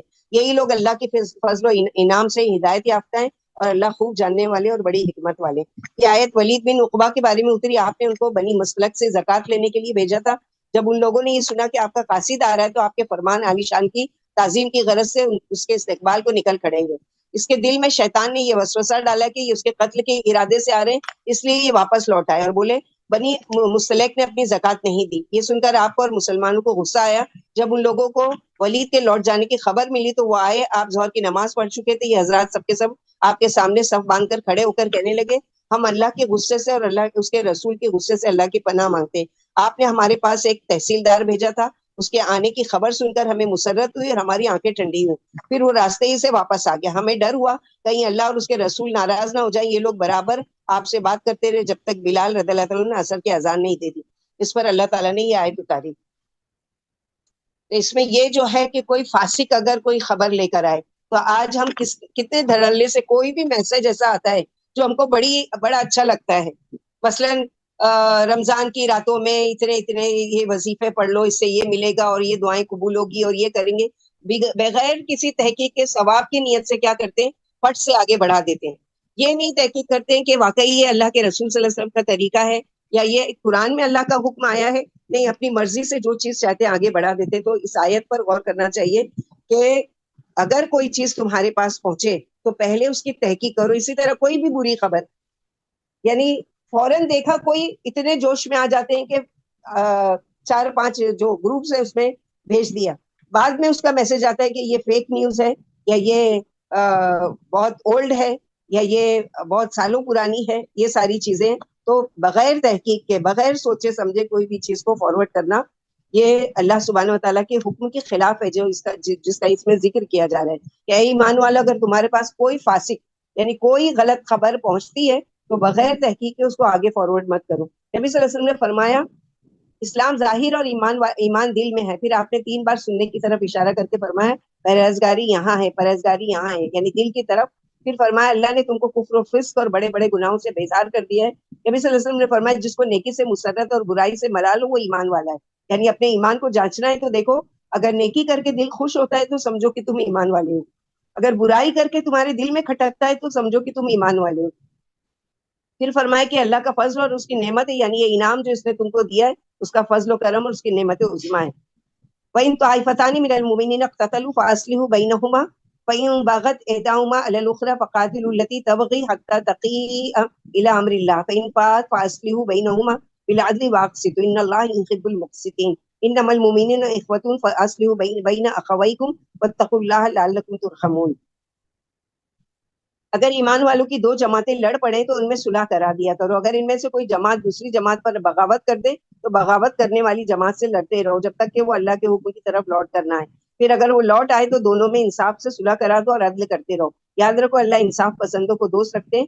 مسلمان تو سب بھائی بھائی ہیں, لہٰذا اپنے بھائیوں میں میل کرا دو اور اللہ سے ڈرتے رہو تاکہ تم پر رحم کیا جائے. یعنی دو لوگوں میں صلح کرانے کا کتنا بڑا اجر ہے کہ نبی صلی اللہ علیہ وسلم نے فرمایا اپنے بھائی کی خواہ ظالم ہو یا مظلوم مدد کرو. میں نے پوچھا اللہ کے رسول مظلوم ہونے کی حالت میں تو اس کی مدد کرنا ٹھیک ہے, لیکن ظالم ہونے کی حالت میں کیسے مدد ہو سکتی ہے؟ فرمایا اسے ظلم سے روک دو, یہی اس کی مدد ہے. نبی صلی اللہ علیہ وسلم نے فرمایا دنیا میں انصاف کرنے والے قیامت کے دن رحمان کے سامنے انصاف کرنے کی وجہ سے موتیوں کے ممبروں پر ہوں گے. رسول اللہ صلی اللہ علیہ وسلم نے فرمایا مسلمان کا بھائی ہے, کوئی مسلمان کسی مسلمان پر ظلم نہ کرے اور نہ اسے رسوا ہونے کے لیے اس کی امداد تر کرے. اللہ انسان کی مدد کرتے رہتے جب تک وہ اپنے بھائی کی مدد میں لگا رہتا ہے. واللہ فی عون العبد ما کان العبد فی عون اخیہ. جب کوئی مسلمان پس پشت اپنے مسلمان بھائی کی دعا کرتا ہے فرشتہ اس پر آمین کرتا ہے اور یہ بھی کہتا ہے کہ اللہ کرے تجھے بھی ایسا ملے. صحیح حدیث میں محبت کرنے میں, ترس کھانے میں اور مل جل میں مسلمان کی مثال ایک جسم کی طرح ہے. جب اس کا کوئی عضو معاف ہو جاتا ہے تو سارا جسم بخار محسوس کرتا ہے. اور اللہ کے رسول صلی اللہ علیہ وسلم نے فرمایا کہ اپنے بھائیوں میں صلح کرو, یعنی لڑنے والی جماعتوں میں صلح کرو اور اپنے تمام کاموں میں اللہ سے ڈرتے رہو تاکہ تم پر رحم کیا جائے. یعنی ڈرنے والے کے لیے اللہ کی رحمت مخصوص ہے. تو ہم چاہتے ہیں کہ اللہ کی رحمت ہم پر نازل ہو, تو دو لڑنے والوں کو آپس میں ملا دینا یہ بھی بہت زیادہ اجر و ثواب کا کام ہے.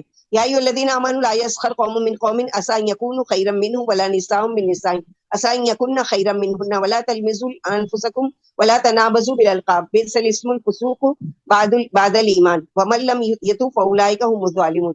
اے ایمان والو, مردوں سے مذاق نہ کریں, ممکن ہے یہ ان سے بہتر ہو, نہ عورتوں سے ممکن ہے کہ یہ ان سے بہتر ہو, اور ایک دوسرے پر عیب نہ لگاؤ اور نہ ایک دوسرے کو برے القاب سے یاد کرو. ایمان کے بعد گناہ کا نام لگنا برا ہے, اور جس نے توبہ نہیں کی وہی ظالم ہے. ایک صحیح حدیث میں کہ غرور حق کو ٹکرا دیتا ہے اور لوگوں کو حقیر جاننا ہے, ایسا کرنا حرام ہے, کیونکہ کبھی یہ شخص جس کو حق چھوٹا سمجھ کر بچوں کا بعض مرتبہ مذاق اڑایا جا رہا ہوتا ہے, خود مائیں بچوں کا مذاق اڑا رہی ہوتی ہیں, تو یہ غلط ہے.